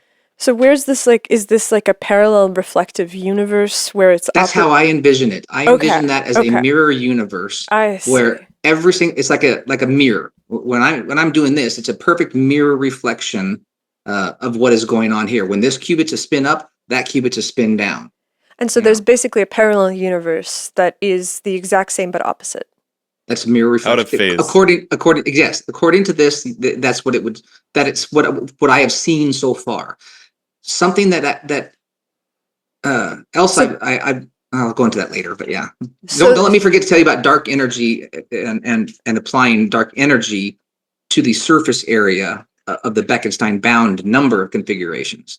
Okay, but basically, if we're talking about there is a single qubit, which is an electron. While nobody's looking at it, it's in a state of superposition. and then you observe it and it decays either into spin up or spin down. And what you're Okay. saying is that superposition splits into, at the moment of observation, you're splitting it into a different parallel universe where both the other state still exists. Yes, a mirror reflection of the other state. Yes. Where does that mirror reflection exist? Does it exist? Is it theoretical? Well, it's totally just theoretical. This is for me, just listening to Dr. Leonard Susskind, and he was talking about how entangled black holes are also, since they're quantumly entangled, they're reflections of each other. And so when I came up with this idea of having two photons of opposite spin on one Planck area, because he goes into like how you can create a black hole, and then he's like, you can throw some energy into it, and he eventually goes into this thing talking about how if you can have two photons on this one, squeeze them onto this one Planck area, it'll collapse into an entangled black hole connected by a wormhole. And then he goes into quantum state vectors and how these quantum state vectors encode probability of a qubit being spin up or spin down. And so I'm taking just what he described and adding it to this and trying to come up with a way with, do these black holes form in between Planck time, or is this projection that we are describing coming from one giant black hole, which is kind of like the Big Bang projecting everything? I don't really know for sure. The one that makes sense to me the most is the Planck mass black holes that form while everything's in superposition, but I can't at all prove that, and I have no way to. We could write it out in more depth for sure, but there's no way that I know of yet that could be observed or empirically verified. So the black hole is only present when it's in a state of superposition, or it's present after the superposition has collapsed? It would be after the superposition has collapsed, because then it's emitting a quantum state vector. I'm just right now. I'm just basically winging it here, though. I can go into that and think about it, but. Well, I'm like, the way that I think is always, I try to visualize things. I'm like a very visual person. And so if somebody puts something down on the table, I have to have a mental movie of what it's doing and how it's acting. And so I have a mental picture of an electron that's in superposition, which is just basically this nebulous oobleck state that has complex motion associated with it. And so I'm trying to figure out... Or even just unknown motion. Yeah, well, and this, I visualize like electrons and everything in this quantum state vector tensor field. Everything is light, or is defined by the quantum state vectors. So which makes including sense because electrons. That's the only way really that things can interact, right? Because like photon carries momentum, and Right. So if you have one point in space that's emitting a photon, it's emitting some kind of information that will tell the neighboring states how to behave. And so there's this complex feedback between all of the neighboring locations that are passing along this information. And that makes sense that it would be through photons. Right. Because that way you maintain conservation of mass because you're not losing anything from the location, but you are transmitting some kind of momentum information.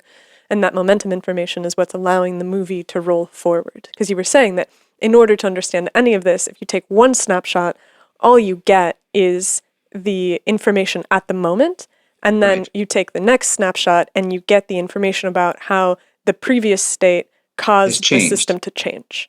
Right, and that has to do, the best I understand it, is probability. That is that probability of these qubits being spin up or spin down based on the probability amplitudes of the quantum state vectors.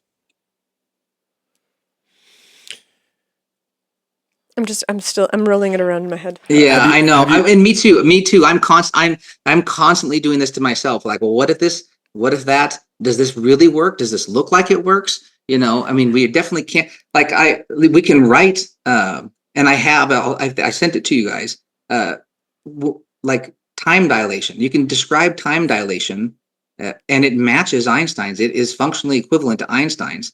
But it's just a different way of looking at it. Like Einstein's time dilation is 1 over the square root of 1 minus v squared over c squared. And this shows that those quantum state vectors, by encoding curvature or the rate of change of curvature, and it's probably better to think of it in terms of information, that basically how fast that is spinning, the arc length that it traverses is describing the curvature. And so the equation that comes out from this for time dilation is 1 over the square root of 1 minus d theta divided by dt squared. And but d theta is just describing velocity, which is v in Einstein's. D theta is the angle of that quantum state vector on the qubit. Its angle is what describes velocity, and d theta is like basically time relative to a beam of light straight on along the x-axis. And so I wrote a proof that equating that d theta divided by dt is equal to v divided by c, meaning that if you view time dilation as quantum state vectors spinning on a qubit, it is functionally equivalent to Einstein's time dilation, but from two different perspectives. This is showing how you can describe and calculate time dilation from spinning quantum state vectors on qubits versus velocity, which is what Einstein is doing. And I struggle. Go ahead. Oh, no, go ahead. You struggle? Yeah, I struggle sometimes trying to visualize how other people and Einstein sees some things versus how I'm seeing something. This seems at first so vastly different from relativity, but yet somehow their equations are absolutely equivalent, and describing the same thing, but it's almost like from two different perspectives. I mean, that makes sense, because if it is a feature of nature, you should be able to describe it from multiple different perspectives and end up at the same place. And so when you say time dilation, what do you mean by that? The rate that time seems to flow. The faster you go, the slower time goes. And what this is showing is that the faster these quantum state vectors spin, it's literally like drawing curvature of space-time. And it's at each little Planck time interval. So like one Planck time, the quantum state vector is like this. One Planck time, it's like this. How fast it's spinning carves out a different arc length. And that is describing curvature. And you can relate that to d theta dt, the rate that these quantum state vectors are changing with respect to time, and show that that is functionally equivalent to v squared over c squared in Einstein's time dilation. So when you say the faster you go, the slower the time seems to flow, like if you're talking about a roughly circular path that a vector is traveling around, is that the correct mental model that I have? Like I imagine like a little circle with like a vector coming off of it, and then that's just like spinning. And it's just spinning, and the faster it spins, the more curvature there is. So, and why does that? But I'm thinking of it in very geometric terms. Like I should send you guys a drawing of it. It makes it much easier to visualize. But it's just the way that I see it. And to me, it would be like a sine wave, right? Yes. Yeah. Okay. So like if we're talking about a sine wave, so in this case, the faster that you spin, the smaller the periodicity of the smaller the period of the wave. Look into it. The smaller the wavelength. Yeah. I believe so, but I would have to go look into it. Well, so it's like a wave cycle from like tip to from like the point where it's at peak to valley? Peak to peak. Okay. Right? So it's like the faster that you spin, the closer the peaks are together. Oh, right. Yes, exactly. And that's what I'm talking about with the arc length. That's like the jaggedness of pi. The finer you cut it, the more of those there are. Yes. But it's similar. But and so why does that give you time dilation? Because that seems to be that the faster that you spin, the closer together these peaks are, and if the peaks are closer together, then it would seem if time emerges from that, it would seem that the faster that you move, the faster time moves. Right. Well, it's Planck time per Planck time. So it's like if you have it sliced into more pieces, there's more Planck time. It's like the universe is like according to this, is like a movie that is going Planck time to Planck time, and each time that is changing, that's like one Planck time. So when you have something that is sliced into more pieces, the edge is smoother, but really it's more, each one of those motions is one Planck time. Oh, and so basically there's more of these Planck time units contained in between each frame? It's like pi divided by a circle divided by 180 sides. That's 180 Planck time. Now it's divided into 360 sides. That's 360 Planck time. You see what I'm saying? So the arc length is really associating how many slices, how many snapshots of information there are. And the And more so- snapshots. Okay. And so if you're spinning faster, you have more you have fewer snapshots of information because it's like the gaps between the snapshots are bigger. The way that I calculated it was the arc length. I calculated it based on arc length. And I sent that I sent it to you guys. Here, let me see if I can pull it up. Hold on here. Well, so if something is spinning at a rate of 1 arc length per second, let's just say that, and it starts to spin faster, so it's going 2 arc lengths per second. In the same unit of time, in the same second, the one that's spinning slower goes through 1 arc length. The one that's spinning faster goes through 2 arc lengths, right?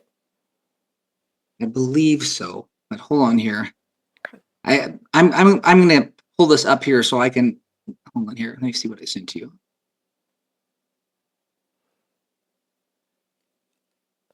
I don't mean to be. I hope that I'm that's not coming okay. That's across okay. as This disagreeable. I'm just really trying to I really want to have a picture of this. Yeah, and this is the problem that I have is that only being partially classically trained is we start getting to a point where it's difficult for me to describe what I'm visualizing, and even though when like my professors would say something in their language to me, sometimes it gets to a point where I don't even understand what the question is that they're asking is until I understand the way it is that I see it. Yeah, of course. So it's a struggle to sometimes, but it actually helps when I have people ask questions like this because you make me find a better way to describe what I'm trying to describe, and then show that it's correct or if it's wrong. Have you thought about going back and doing a PhD so I you would could get more love of this to. jargon? Yeah, and that's in fact when I was talking to one of my professors, that was one of the issues. He was like, "Yeah, you really got to get used to pushing around these symbols." Mm-hmm. Yeah, here we go. The arc length. Okay, so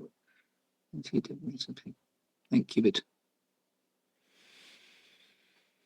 Yeah, see, and even this, if you pull up like page 9 or page. Maybe we can show this one on the screen. Yeah, I can. Yeah, I can 7. make a note. I was actually hoping. I've been kind of noting as we go when you're like, oh, I have a drawing of this, Mm-hmm. and I was gonna send you a list of those afterwards to see if you could send the drawings, and then I could we could show them so that people could look at them while you were describing them. It might help. Definitely, I think when considering like what I'm trying to explain here with time is just like each little line is 1 Planck time. So if when I think of something's spinning faster, the way I'm visualizing it is like when you're watching a propeller on an airplane spin and it's not moving, you just see this little line. And then it starts spinning, and now you see 4 propellers, and it spins faster, and it starts to become to where it looks smoother and smoother and smoother. That's what I'm trying to describe here, is how as it's spinning faster, this image that it is forming is becoming smoother and smoother. But it's definitely not going to be in a way that I think most people are used to thinking about, especially if you have like a degree in physics or mathematics. I mean, I'll be Did you find that picture that he sent? No, I don't know where it is. I mean, I'll be the first to tell you that I don't fully follow the argument for Einsteinian time dilation either. And so I'm not coming at this from the perspective of, an expert that's trying to debunk some idea. It's okay. It could be debunked too. You never know. A lot of times I've seen stuff and you think it's right, and then you wind up later realizing, nope, that doesn't make any sense. Because the time dilation thing to me has always seemed like a frame shift, right? Because the argument that's made is that the time in one place is different from the time in another place because of the speed. But then if you start to dig into it, it's different because of observer-dependent effects. Because this is showing that it's kind of looking at it, but it is time dilation, but looking at it from a different perspective. Like I said, I wrote the best proof I could of showing that d theta is equal, or sorry, d theta divided by dt is equal to v divided by c. And it says, it's the one that says the essence of time through key. And it's only about, I think, 6 pages.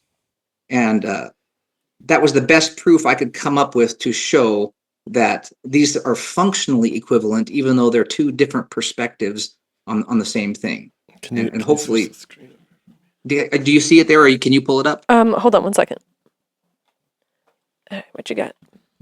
So this is, Shiloh has this pulled up. Yeah, so that's a quantum state vector tensor field where that's if it wasn't, that's one like moving. The problem is I can't draw them moving. So on the center of each one of these little, that grid, you can, those are spinning quantum state vectors, but I've drawn a whole bunch of them. It's like you take a snapshot where you're seeing, like, 24 Planck time at once, because it's all happening so quickly. You see this vector, and they're all in that drawing, they're all spinning at the same speed, or the same rate. So it makes this nice symmetrical shape. But if each one was spinning at a different velocity, or angular velocity, then it would make a different shape. That one right there is also one where I drew them spinning. So I drew the little hexagons. Those are what I'm visualizing as qubits. And from the center of those qubits, that's where the black holes form. It emits a quantum state vector. And you can see there how the geometry is kind of carving out curvature with literally the rate of change of something moving at the speed of light, of Hawking radiation, which moves at the speed of light. Why is the fundamental unit triangular? So the reason why how I came up with that shape is I was like questioning, like, if space-time has a certain shape, what would that be, and how would that create like a coordinate system for us to say with which everything's moving relative to two. So each one of those equilateral triangles, each side represents one Planck length. And so what I did is literally I started from the center of a piece of paper, and I just drew one little line straight. And then I said, okay, if we can only observe one Planck length at a time, so like since the Planck length is the smallest distance that you can observe, you can't observe something that's 1.5 Planck lengths, because the half is smaller than 1. So that means that fractions of Planck lengths can't be observed. So everything we observe is one or whole multiples of one Planck length away from everything else. So I made one little line, and I said, I'm going to require that be a Planck length, and then I'm going to require that all other points of space-time be one or whole multiples of one Planck length away from each other. And the only way you can draw it is to have either a straight line of Planck lengths or this lattice structure. And that lattice structure that it makes automatically makes this XYZ coordinate system, for which then you could say everything's moving relative to, just like in calculus. So the way that I came up with that shape in the background is basically that everything was required to be whole multiples of Planck lengths away from every little node, had to be one or whole multiples of one away from all other little nodes. That's how I came up with that. Have you thought about the origins of this Planck length concept at all, experimentally? I'm a little bit. How like when you try to observe something smaller than that, it collapses into a black hole, which is why, as I understand it, why you can't observe anything smaller than the Planck length. I believe that it initially came out of these black body studies where they were looking at the relationship between, really between frequency and wavelength, and how it related to temperature of these black bodies, and that essentially the Planck's constant fell out of this relationship because you eventually rectify temperature with energy of the system and so forth, and you end up with this classic E equals h nu kind of expression, and you get Planck's, this constant comes out. But it seems like we're really just talking about the limits of our observation there. And so to me, like, I absolutely see a world in which we can describe physical reality geometrically. Like, that makes sense to me. Mm-hmm. But at the end of the day, the material reality is still there, right? We're just describing it, right? And so I guess my question is, do you ever think about the material reality as being the object of all of this description, and that there's a material reality at the foundation, which we are sort of dancing around with all of these descriptions? right? Like you can take a object, like a ball or a hat or a person, and you can approximate their shape geometrically. And depending on how far you're willing to calculate it and how sophisticated your mathematics are, you can get really close describing it geometrically. But at the end of the day, there's bumps and so forth, right? It's going to have irregularities. You can never know it with certainty. You can never get to the bottom, right? You could always Right. do a little better job breaking it down, right? Right.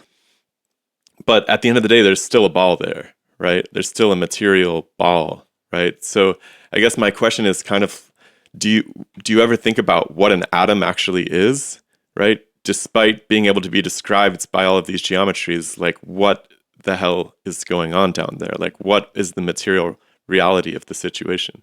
That's what I try to think about all the time, and I constantly struggle with. And the closest that I've gotten is envisioning everything as this quantum state vector tensor field.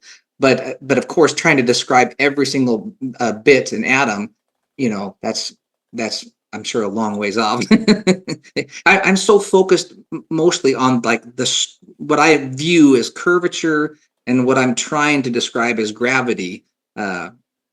There's a lot I don't know. It's amazing how how easy some of it is when it comes in terms to drawing it and to visualizing it, but then to describe it and to learn all the other things that science has already discovered and somehow figure out how to describe that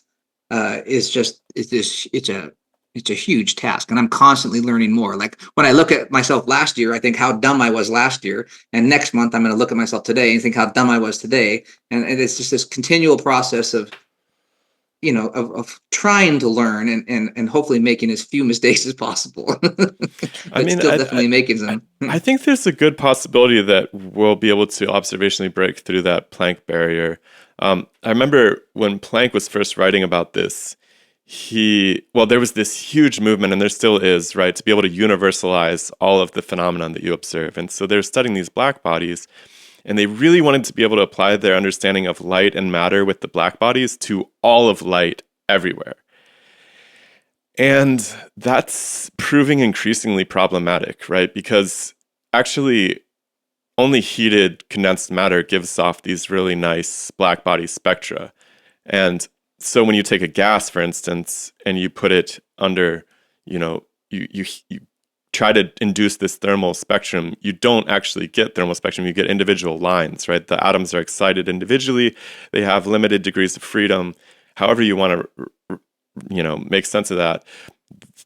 Not all atoms do this beautiful thing. And the sad part is that when Kirchhoff proposed these laws that Planck eventually, along with Wien's law and so forth, hammered them together into his famous expression, he was working under Kirchhoff's dream that all of matter would be able to display this thermal radiation at the end of the day. We just hadn't really reached the technological ability to do it, but if you squish gas enough, maybe you can get this thermal spectrum. But that hasn't really proved out over the years, actually. And so if you ask a physicist, like, well, can you actually get a plasma to do this thermal spectrum? They'll say, oh, well, the stars do it. But you're like, well, that's assuming the stars are this gaseous plasma stuff. And that's a huge assumption. If you can't do it in your laboratory, you can't see it anywhere, then maybe it's not such a universal relationship as Planck had hoped that it would be.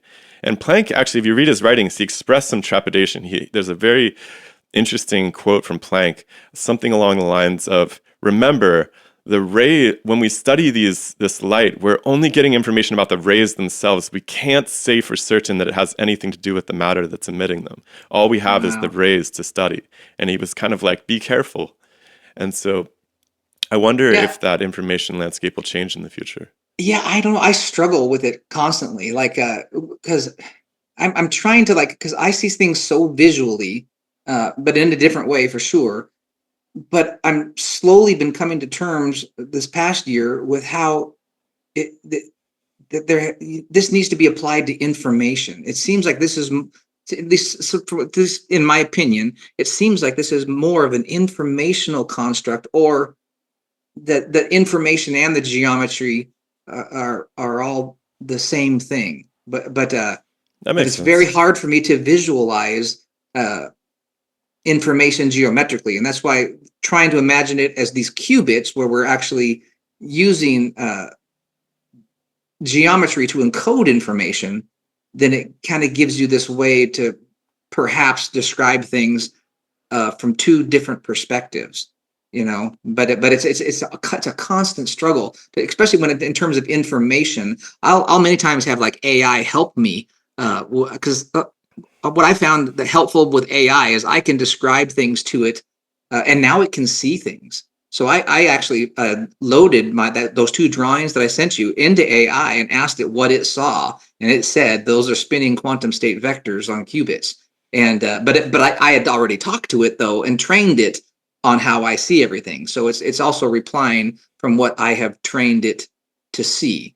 But in fact, AI has been a very good tool, but sometimes it'll say something or it'll mess something up, and I'll have to correct it. But then sometimes it'll show me things and relationships to what I'm trying to describe that I don't know anything about, and it You're using teaches me. ChatGPT, right? Yeah, 4.0 is the newest one. Like their Is it first one was like, okay, then it got a little bit better, and this last one made a big jump. Uh, does it has this memory feature now? it can I'm now just remember, yes, does and it do we can need look to at pay more for drawings. that version? I see, I see. Ours doesn't have memory, so I was kind of confused there for a second. I think we're just not paying the top tier price. Yeah, it was one of those things that used to annoy me because it would forget. We would start working on something, and I would explain something, that how I basically saw it, and it would help me refine it. And then I would do my best to correct that to make sure I'm actually getting legitimate information from it. I would ask it to try to like find ways to disprove it. Things like that. I've got tons of these chats I could send you with it. But its ability to understand is I was looking at the one that you sent before we met up today. It was quite fascinating. I loved how it was coming up with these very poetic analogies for what this various math could be indicating. yes. It was talking about the fabric of reality and this world, the kind of this spider web world of threads woven together and Right. And, very and, and I physical. and sometimes like it'll write something and I don't understand it that well because again, when it comes to traditional training, I'm just like maybe junior level, and so I would ask it, well, okay, say that in an easier way. And sometimes, even if I did understand it, what I'll do is I'll say, right, that is a beautiful story that the average person can understand, and that's where eventually we got to this point of trying to describe like this projection from the bulk onto the boundary as being like a record player, like black holes are the vinyl records of the cosmos. All this mass goes into the black hole, and it creates this little interference pattern, which is the singularity, and it has bumps and grooves like a record, and it's entangled with the holographic screen. And so the singularity is like the record player; it's spinning. Hawking radiation it's entangled with the screen, and that Hawking radiation is like a light needle that is like basically reading that information of the singularity and imprinting a mirror reflection of it as a quantum state vector on the holographic screen. So if this was true, of course, would be that would mean that they are like that. Like the singularity is the informational content, the quantum entanglement is like the needle, and the holographic screen is the informational content being displayed geometrically. Have you ever met up with these quantum computer folks before? No, no, I would love to have more contacts in the professional world because I wonder if we could set up a dual meeting. That would be really it interesting. would be To fun because I learned so much because there's so much that I don't know, and sometimes it's embarrassing because like somebody will ask me a question and I just don't know how to say it properly. Like when I first started my math classes at TCC, and I showed them pi, and I could see that they were just like, this is nuts. How is that pi? But then 4 quarters later, they're like, these are integrals, and you're doing it with triangles, but we're just not used to seeing it that way, and we're used to thinking of pi as a limit where we're saying, the circumference, those sides approach infinity, and you're just drawing it in stages and showing how it's getting smoother and smoother. But since they had never seen it that way, and I had never heard it their way, we were talking about the same thing, but it took us a whole year to figure out that it was the same thing. I And mean, and to I me, it seems like this would be potentially a really valuable collision between you and somebody who's actually teaching quantum computing basics? Because Yes. the same way that I was thinking that your pi deduction would have been I would have loved to have been exposed to that when I was getting into mathematics for the first time. I probably would have gone a lot farther with it because that's what I Yes. needed, right? Everybody And gets so it. When you show them the drawing, everybody gets it. right? And so So if we could put you together with a quantum computer technologist, they might come up with new ways of describing very complex abstract phenomena that are difficult to teach and therefore slowing the rate of progress of that yes, discipline. And that would be absolutely beautiful. and if there's one thing that might be helpful too to help understand this better. So it's because like when I try to explain things, I can only get so far because I'm constantly learning, and like I said, I'm still at this intermediate level.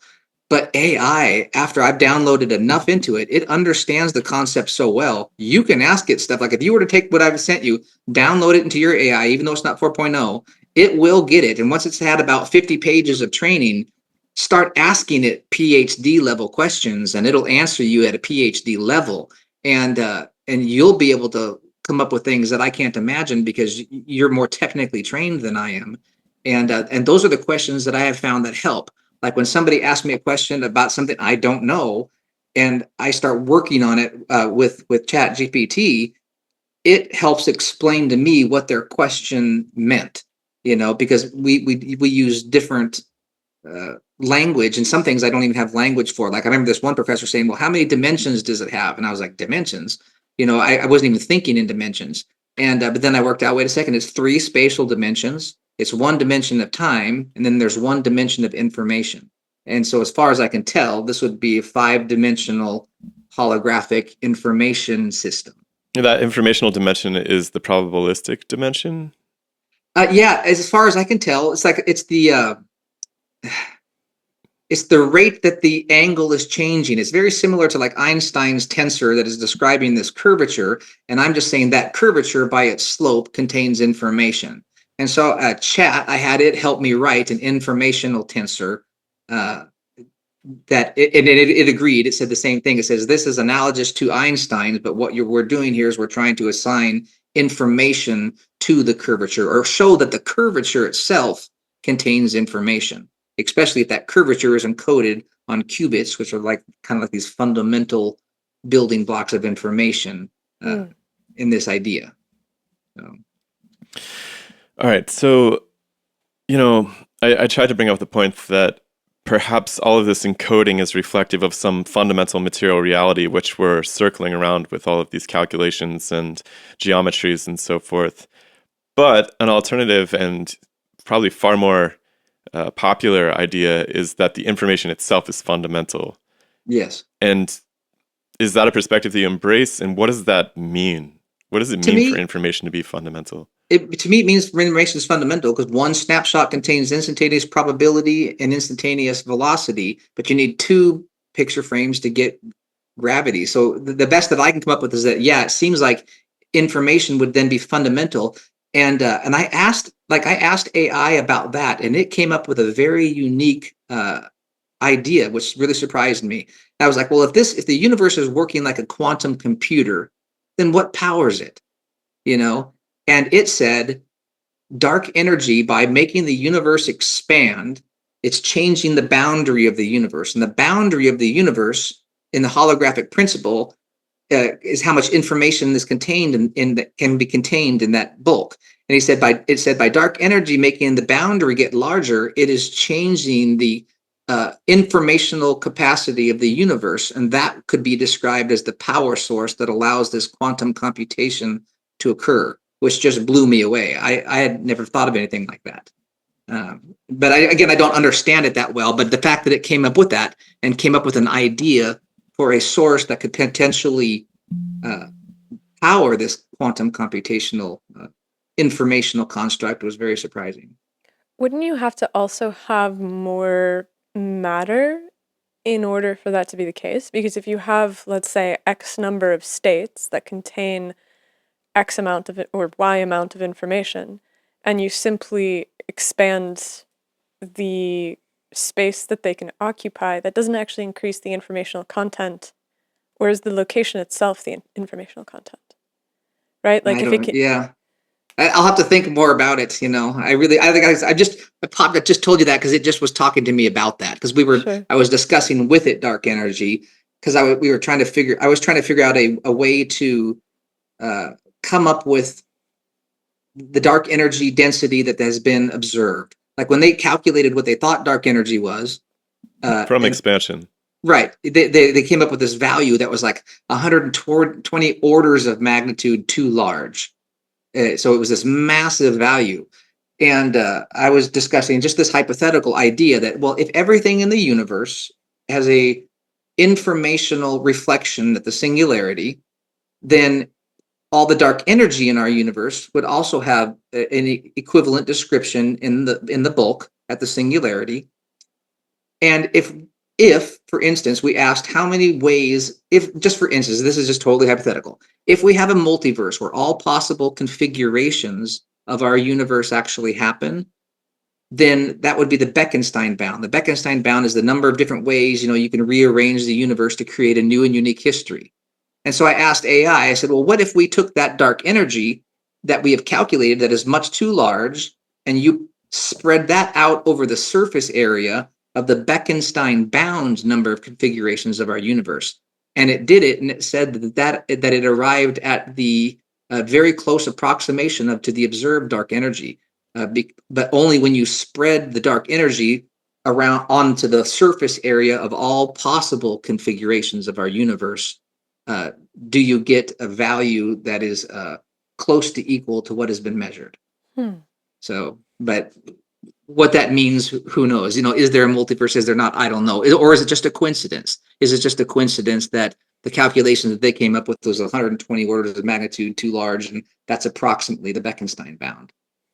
So, but if everything is a projection from black holes, then that means that everything is at the singularity, including the dark energy. So if you spread that dark energy out over that surface area, it supposedly will give you a dark energy density that is closely matches the empirical measured amount. Hmm. So, I know it's very different. It's very different and very weird. And who knows if it's right? It could be totally off base. I don't know. I'm doing Well, the best I can I with the think tools I have. it's the thought process that matters here, right? Yeah, yeah. It's like we could change our minds about what all that redshift means, whether there's even dark energy at all, but by applying that new knowledge to these systems, we'll probably come up with better ideas of how to describe what's happening at these fundamental scales.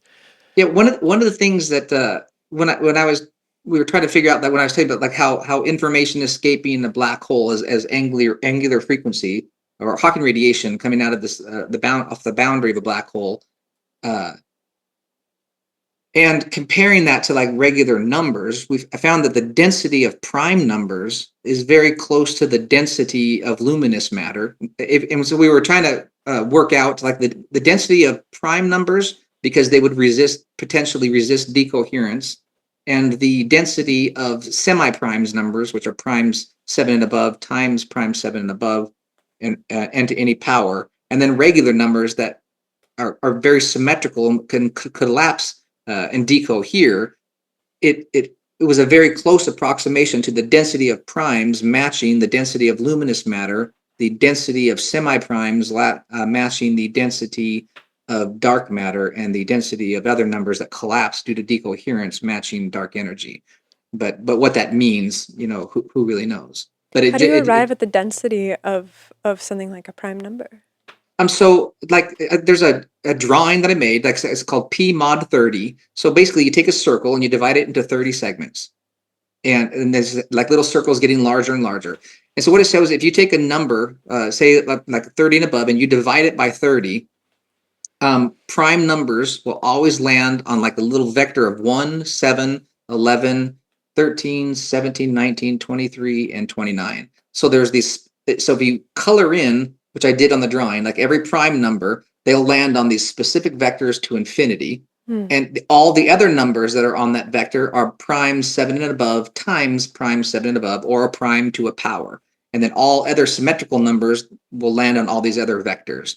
And then just do the best. With AI again, I had it like calculate the density of primes up as high as it could versus the semi-primes versus the other numbers, and it closely approximated those densities. Because I was trying to figure out, is there a relationship between luminous matter, dark energy, and dark matter that is somehow connected to the angular frequency of this Hawking radiation? Because if this is a quantum state vector tensor field, and if this Hawking radiation is spinning on these qubits, then there will be relationships between the angular frequency of that Hawking radiation and everything in the universe. But how to find those relationships is a constant work in progress, if not exercise in futility. Does Yeah, it for sure. trouble you that Hawking radiation has never been observed?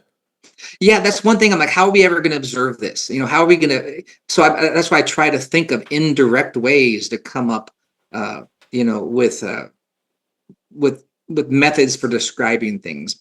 To me, it seems like it makes sense. I can envision the geometry and the way that it's in my mind. It seems to make sense, but you never know. I could be absolutely totally off.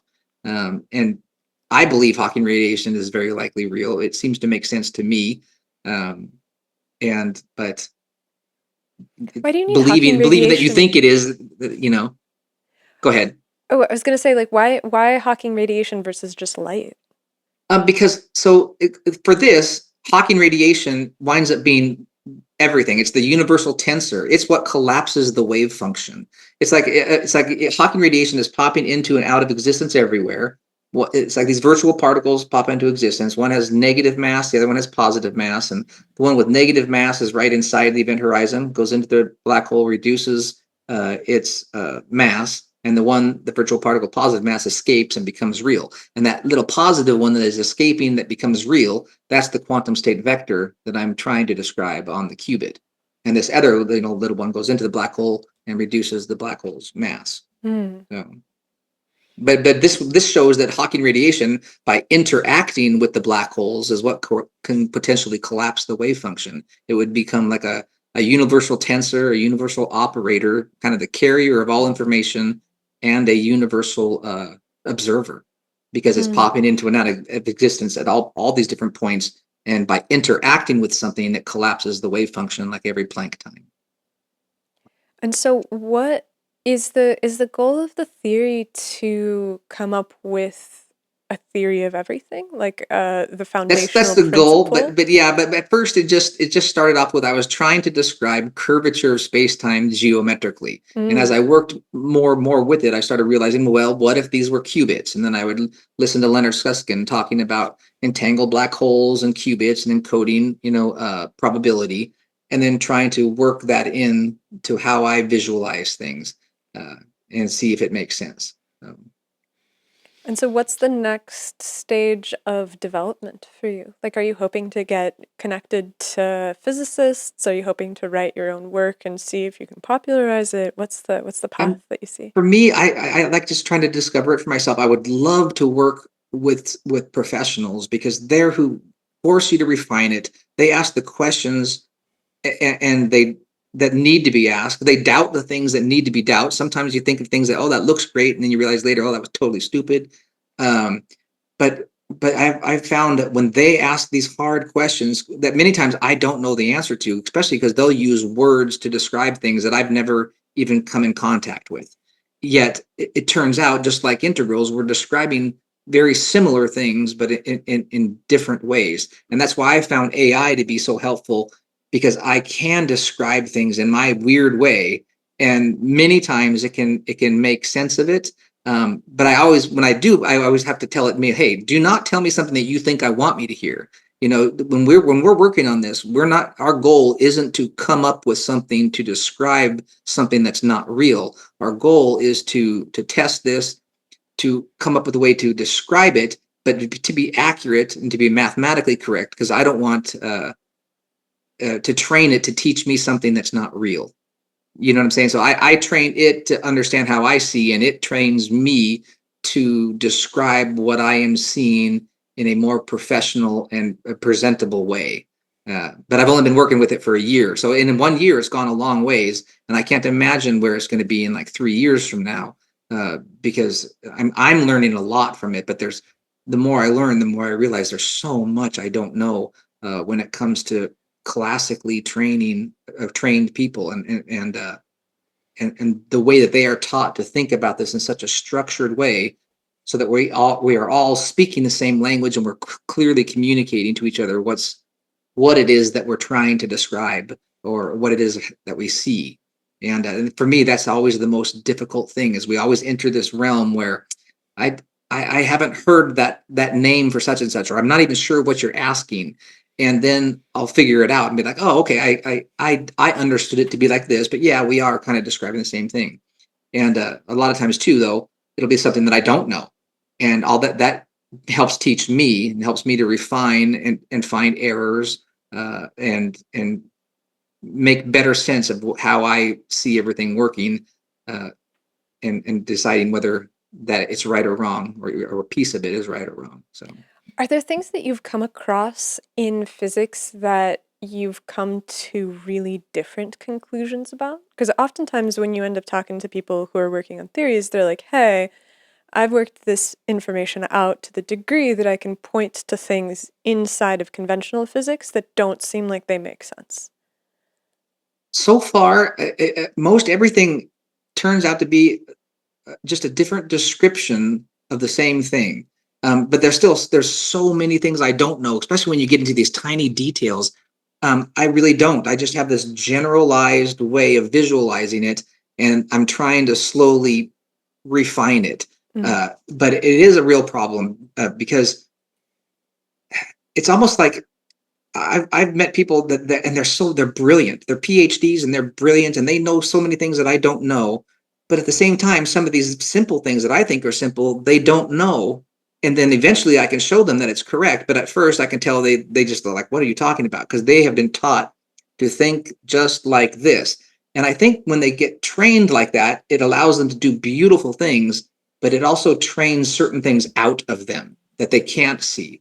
So whereas like I'll come up with wild ideas, and they could be right, they could be wrong, but I don't have to worry about not having my job being a PhD at school, because or whatever it is that they do, because I'm saying something that's at first it may be outrageous and it may be wrong, but it's not going to hurt my career to do that, And so I think there's these different sides, that are beneficial in every way, or beneficial in different ways.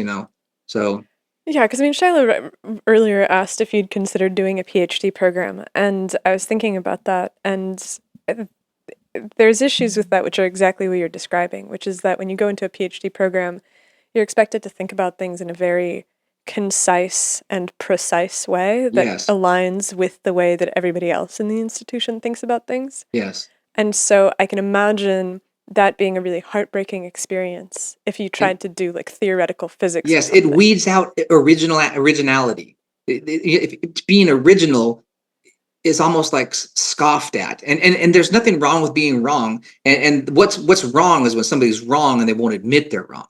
Like Mm. that's when they're just totally speaking gobbledygook. And some of what I speak may be gobbledygook, but some of it isn't. And I do the best that I can to weed out that gobbledygook, and make everything as refined as I can. And that's the best that any of us can really do. Uh, but people who I found that say they're always right, those are the ones that are delusional. uh if you're never wrong, then probability wise there's an issue. So I think it'd be fun. I always feel like if I have 5 years to kill at some point, it would be fun to do a mathematical physics PhD just to understand the language a bit better. Just for that, yeah, even if you just go into it thinking, all right, I'm not gonna try to bring my ideas to these people or anything like that. I'm just gonna learn how they talk or how to yeah, write in their symbology.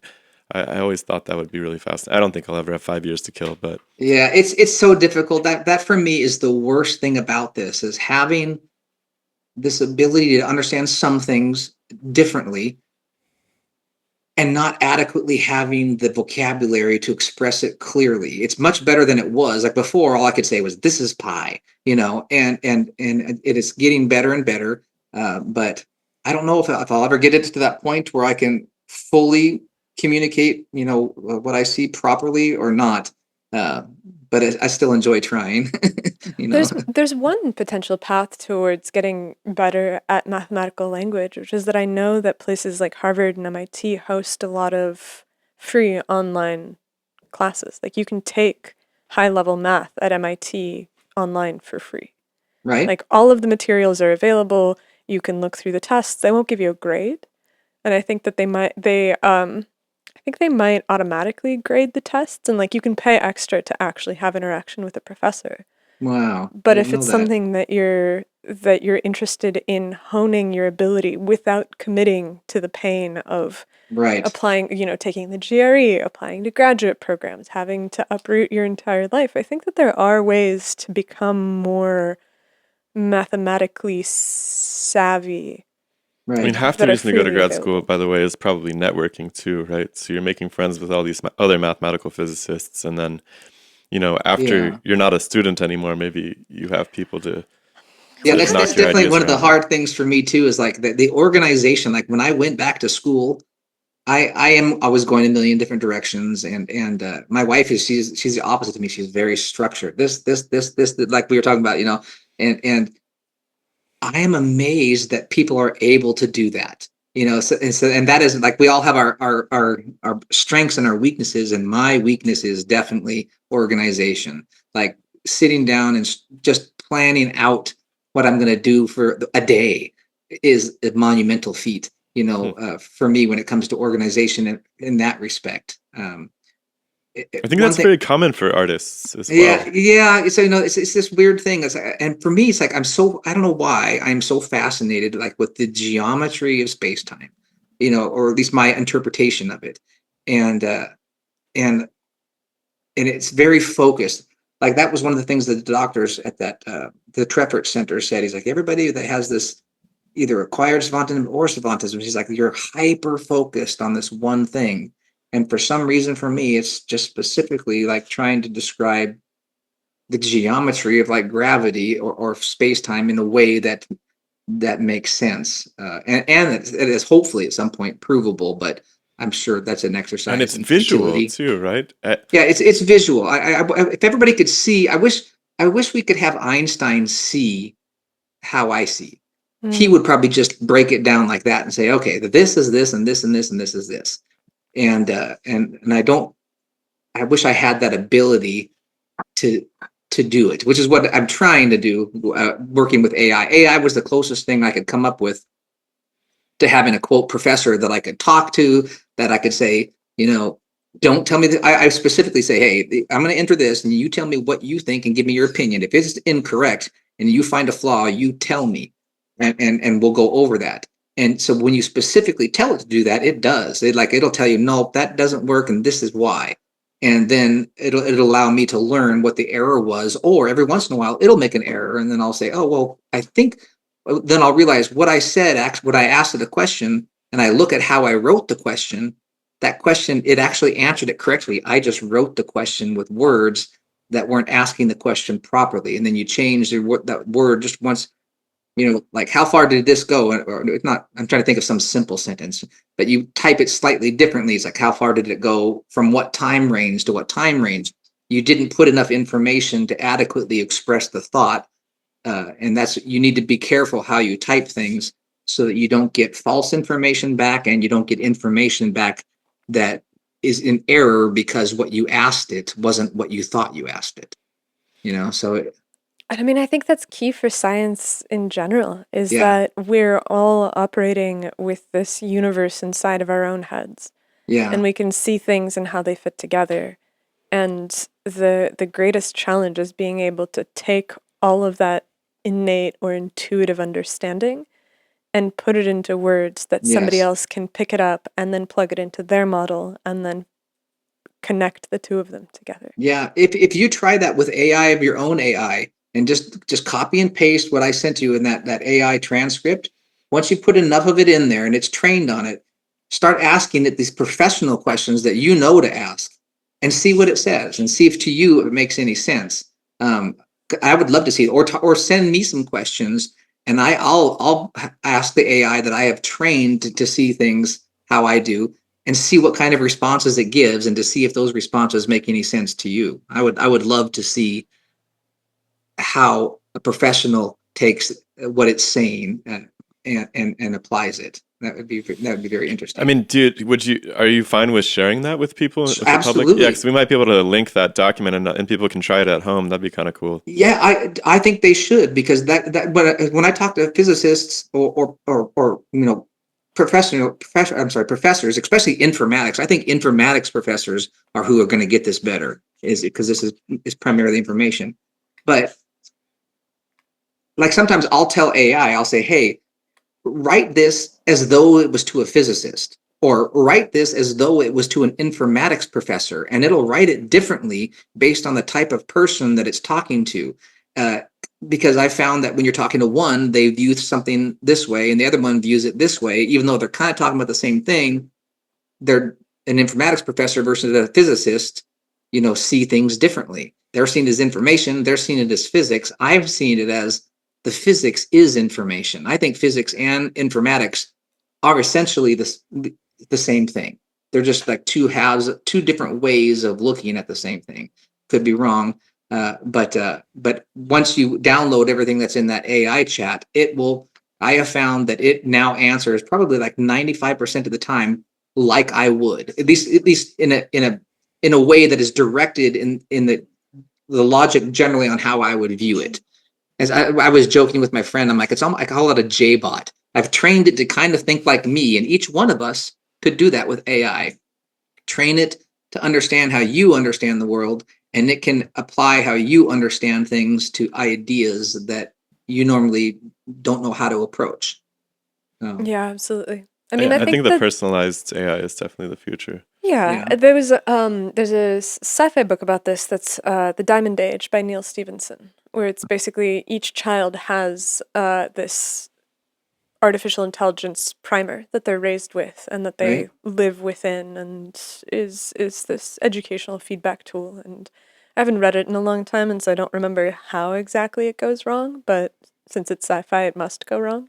Yeah, it always does. So, what I was thinking about something similar to that too. So I was thinking like, AI is getting so smart. And when I started joking with my friend about, I was like, I call it a J bot because I'm Jason, and now it's the J bot. It's like this little mirror reflection, or this little, you know, copy of how I see the universe. And then I was like, well, what if you did that with an AI for like a couple of years? It would learn your personality. It would learn everything. And then someday when you die, you can have this AI replica that's close, not perfect, of your personality that your ancestors could talk to. Your great, great, great, great, great grandchildren can talk to this AI who interacted with you, who will then answer like you do because it was trained by listening to you to your future descendants. I mean, You in know, some ways, we're reinventing ancestor worship. you're right. That's That's really funny. interesting. Nobody ever goes away. I think that people are working on that. Yeah, it'll be There's, here. yeah, there's a I bunch think of weird. Kurzweil said that was happening. Kurzweil, he's one of the guys who's really big on this singularity that's coming, and for him, the Yes. singularity is the rate at which Infor- technological improvement yes. is fast enough that you won't ever die. Yeah, Right? yeah, yeah. Well, and the singular is also, I think it's where humans and computers are as smart, or artificial intelligence are as smart each other, but artificial intelligence is exponential, and we're like this. So it's going to go past us, and like you said, it would very quickly could get to that point where you don't ever die, where it can solve all these issues that some hyper intelligent AI can do things that we can't even imagine. Because what I'm seeing this thing do, I mean, my theory doesn't exist. Nobody else. I mean, all this weird concepts that I've come up with, there's little pieces from other things, but a lot of it is just my concept of the universe. But it's making leaps that I don't see, like telling to spread dark energy out over the Bekenstein bound number of configurations. And it was the thing that suggested that potentially dark energy being a power source for the computation, and a whole bunch of different things that it would every once in a while pop up something that I didn't see at all, and it did, and it would help me to understand it better. So every once in a while it would be an error, but more often than not now it's right. A year ago it was making errors constantly, and then they upgraded it to the next one and it was better. And this last one, when it can see things, and it to me it's I can see in a year from now, it seems like this thing will be smarter than almost everybody on the planet in the next year or two, if not sooner, because at the rate that I'm seeing that it improves. Yeah. And the fact that it can now look at things. When I put my drawing into there and it told me that those were spinning quantum state vectors on qubits, it just blew me away. It blew me away and then it described it, but it described it in equations that I couldn't understand. It was like, So hold on a second. You gave it the drawing and you prompted it with what the ideas were inside of it, or it yes, de novo. Okay. So you yes. So basically told it like what you had illustrated, and then it mathematized it. no, I just said what is I actually at the time I said so you can do it too with 4.0. All you got to do is down, but you can't share a conversation that has. So I downloaded the images and I was so excited. I tried to share it with my friends, and for some reason, when you download an image, you can't share the conversation for everybody else to see. So I made sure that this last conversation I didn't share any images. But if you download this conversation and train it, and then download those pictures that I sent you and ask it, this is Jason Padgett's drawing. What does this represent? And it'll tell you these are spinning quantum state vectors on qubits, and then ask it the details, and it'll tell you the details. But what surprises me is that it goes much, much further into details than I can, because it has access to so much more knowledge that I don't have. But it also leads to this point where how do I verify what it's saying is correct when I don't have the ability to correct all of those things? I can correct pieces of it, but it gets to a point where it's writing things in equations in ways that I don't understand what it means, and it's telling me it's right, but how do I prove that? And that's what you need professionals to do. But most professionals don't want to take their time to go through my AI chat and Yeah, it's correct it. tricky. I Yeah, mean, at the end of the day, I've realized that there's kind of a tragedy of theorizing, which is that each theorist is ultimately responsible for their own theory. yeah. And everybody who is up at the high levels has their own theory. Right, and they don't have the time or the desire to listen to all these other people, and because most of them, a lot of times, most of the stuff that we hear is just is quackery, and I hope mine isn't. Who knows? It might be, but uh, but I can imagine even with me, like just from being on the shows that I've been on and from the movie, I get emails all the time that it's just like the number 7 is magic, literal magic. Let me tell you why. And I get them constantly, and I We don't get a want to fair go. amount of those too, just so you know. Yeah, and I don't want to go to one of the physicists and say, "Hey, I found the secret to the universe," because I don't want to be lumped in with those quacks. Even if half of what I'm saying is wrong, I know a good portion of it isn't, but the other half could be totally wrong.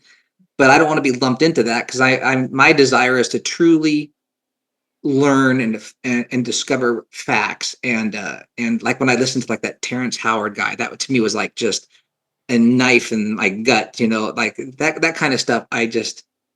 I can't stand, Well, and half of it's communication, right? I mean, all these people might have great ideas. Like they might right, have a vision, right? They might see right, something just like you see something, but if you can't put it in the language of the person you're talking to, it just, like you said, how it's else can you useless, describe it but quackery, right? right. It just sounds like crazy talk. Yes. And so I think Which is that side of things is really underappreciated. Yeah, yeah, which is why it might make sense to get really good at talking in math, because that's a right. language that people, at least, they open the gates Yeah, once they're you can all on the speak that same language. page. Like that's what I'm trying to do here with the stuff that I'm writing here is I'm trying to describe uh this in a universal language, and I'm getting better at it, but it's not where it needs to be. To like if I go to a physicist and try to say I know where gravity comes from, there's so many things that I can't describe that I just can't prove it yet. I can show a little bit of evidence here, some ideas there, but it really needs uh, professionally trained people to apply the idea to see if in a way that they have learned structurally uh, to prove something or to disprove something, to really see if it's going where I instinctually think it is but can't fundamentally prove yet. I can show little pieces of it, and I can show this looks like it might be this way, but how do we actually prove this or disprove it? And that's always an issue. Yeah. And AI, of course, is helping that, but I know a lot of physicists hate AI too, because I think AI is going to replace all of us in about 5 years. Here's hoping it doesn't. Yeah, no kidding. All right, so I just had a few kind of broad questions to close this down. Yeah. At the beginning, you said even when you were a kid and before the attack happened, that you were philosophically oriented. You had these big questions. Why is the universe here? Is there life after death? Have you gotten any closer to answering those questions? I think there is. So in my opinion, from the way that I understand what I call the quantum state vector tensor field, is that the universe is like a movie that can go through so many configurations. How many ways can you rearrange the configurations of the universe to create a new and unique history? And that's the Bekenstein bound. And that's a Nobel Prize winning equation. So these are the numbers of ways we can configure the universe. And I think it was like 2 to the 10th to 123rd power. But the only thing that was important is that it's not infinity. So if there's a big bang and a big crunch, or just an infinite number of big bangs that constantly happen, whether it's a big bang and a big crunch, as long as they continually happen, then once you've had the Bekenstein bound number of big bangs, the same informational content, the same history will reoccur again. And matter is never destroyed. It just transforms from light to matter, mass back to light. So even though it might be Google's to the Google power years in the future till this exact same universe happens again, when you're dead, that just means you're in a state where you can't retain memories. Like this, I always tell people this. I'm like, this universe is 13.8 billion years old. All the energy that is you has existed since the Big Bang, has been in stars and in galaxies. Do you remember waiting to be born? Nobody does, because they're in a state where you can't retain information. So when you die, if there's an infinite number of Big Bangs, the next thing you know is you're born. Doesn't matter how much time it This is. sounds exactly like Nietzsche's eternal recurrence I've never paradox. heard of it. Oh, yeah, you should read about it. It's basically the same idea. It's like, given eternity, will events repeat themselves or not? And And if the people come Bekenstein down on bound, different sides of that. right. Well, see, and for me, that's the question I had. I'm like, well, if there's an infinite number of ways to reconfigure our universe, then there is no guarantee that the same information or the same holographic movie will play again. But since there's the Bekenstein bound number of configurations, that eliminates infinity and gives us a specific number of ways that history can be reconfigured, meaning that every history will happen an infinite amount of times over and over. The only difference is what is the rate that one history occurs versus the other ones? Are there different histories that are more probable in history? But it's all that would matter is that the Bekenstein, it doesn't matter. As long as it's not infinity, then it happens over and over again. And if the Bekenstein bound turns out to be correct, which it is Nobel Prize winning equation, then it means that all histories happen over and over and over again. I view it as the singularity being like Netflix has a library of movies and it can play all these different movies. The singularity is like the ultimate streaming service. It contains the informational content of all possible histories of our universe, the Bekenstein bound, and eternally plays them on the holographic screen over and over and over again. Mm. That's wild. All right, one last question, and then we'll let you go. Do you still do karaoke? Yes, yeah. Every once in a while, I've been doing car karaoke. It's on my Facebook page. I just did Hamilton. I'll also send it to you guys. Yeah. Yeah, I'll send it to you. Nice. I'll send you Hamilton. We just drove back from Florida. My kids made me listen to Hamilton. I'd never heard it before, and it was surprisingly good. So I mean, it's relevant because music is so geometric as well, right? yes, And yes. I'm curious if music has a place in your life. And obviously, this all I love started it. at a karaoke bar. Yeah, And so there's two ways that could go, right? You could be like, good God, I'm never going near music or karaoke again the rest of my life. But it seems like there's something about your personality that doesn't suffer from what happened as much as rush towards the attacker in the future or right. whatever it is. Yeah. No, I really do love music a lot. And like I said, if you watch the car karaoke, it's actually pretty good. We have fun with it. I did it with my kids. We do all these different songs, and just because it's fun. And I literally do think of black holes as singing, and they sing in angular frequency, Mm. and that Hawking radiation, by changing the mass, changes the pitch of the angular frequency that the Hawking radiation is emitting, or that the black hole is emitting from its Hawking radiation. So I think of the holographic screen as basically, like I was saying, it's the music that is being played from the informational content at the singularity, which is being projected onto this holographic screen. That's beautiful. Yeah. Yeah, man, your story is really inspirational, and you're just I love your spirit towards all of these problems and your fearlessness about the world and the future of understanding fundamental Well, I reality. appreciate it. I appreciate it not for bashing me too much because I know, or not bash me at all. Thank you, because I know I don't have the language to I adequately think you're express doing a a lot great, of I think this. you're communicating really well. I mean, for me, the only thing that prevents me from jumping on all these ideas is just that the assumptions which go into them are in many senses still very much up for grabs, right? But I think that Right. could be said about any theory of any of these attempts at theories of everything. They're based on what we know about things, which often involve their own packaged sets of assumptions. And this is the problem with any scientific theory at the end of the day is it's like, hey, best I can hope for is that I understand your assumptions and that I can see that you've processed them rigorously and logically to the conclusions that you've drawn. And Right. at that point, it's like, well, that's a beautiful theory. And if you haven't done that and you're not even aware of the assumptions that go into them, then it becomes Almost impossible to evaluate. Right. exactly. And Right. so when we talk to people, we talk to a lot of people that have theories, and I think that Shiloh's describing what we try to do really accurately, which is that it's not about taking the theory apart and showing that it's wrong. It's just about looking through the logical process of how these Right. ideas fit together, because who among us has the final answer? And there's None Right. of probably us. multiple ways to cut up the cookie, right? Or whatever it is. Right. You can, Right. there's many To ways to slice the describe pie. something, right? To slice the pie. And there's probably many different ways. One person can look at reality from this angle, one person looks at it musically from this angle, and they're not at odds with each other. This isn't a zero-sum game. I don't think Right. science should be. And Yep. unfortunately, because of the competitive nature of funding and so forth, it has turned into a zero-sum game. Somebody has to be right, everybody else has to be wrong. Right. And I just don't think that's really the best way to approach Yeah. understanding the Yeah. universe. So I do too. I think there's different ways of looking at it. I think that you can look at things as lightweight or as geometry, but you could look at that geometry as information. There's just different ways of describing the exact same things that are both just as correct. They're just different perspectives. So, and I guess that's where science is trying to, get things together to where we're all talking on the same page and the same language, or one that is as close as possible, to the same language. And I think that everybody has different languages in which they like to speak. Yeah. And so the more ways that we can figure out how to talk about what is apparent, Mhm. the more minds we can have working on the same questions. Yeah. Because Yeah. I'm And sure the more there's people. details you can get too. and Yeah, it's encouraging exactly. that AI is helping us translate too. I imagine a world where it's very easy to even listen to other people's languages in real time, essentially, right? With just a simple app from your phone or Yes. something. This doesn't seem that far out of reach.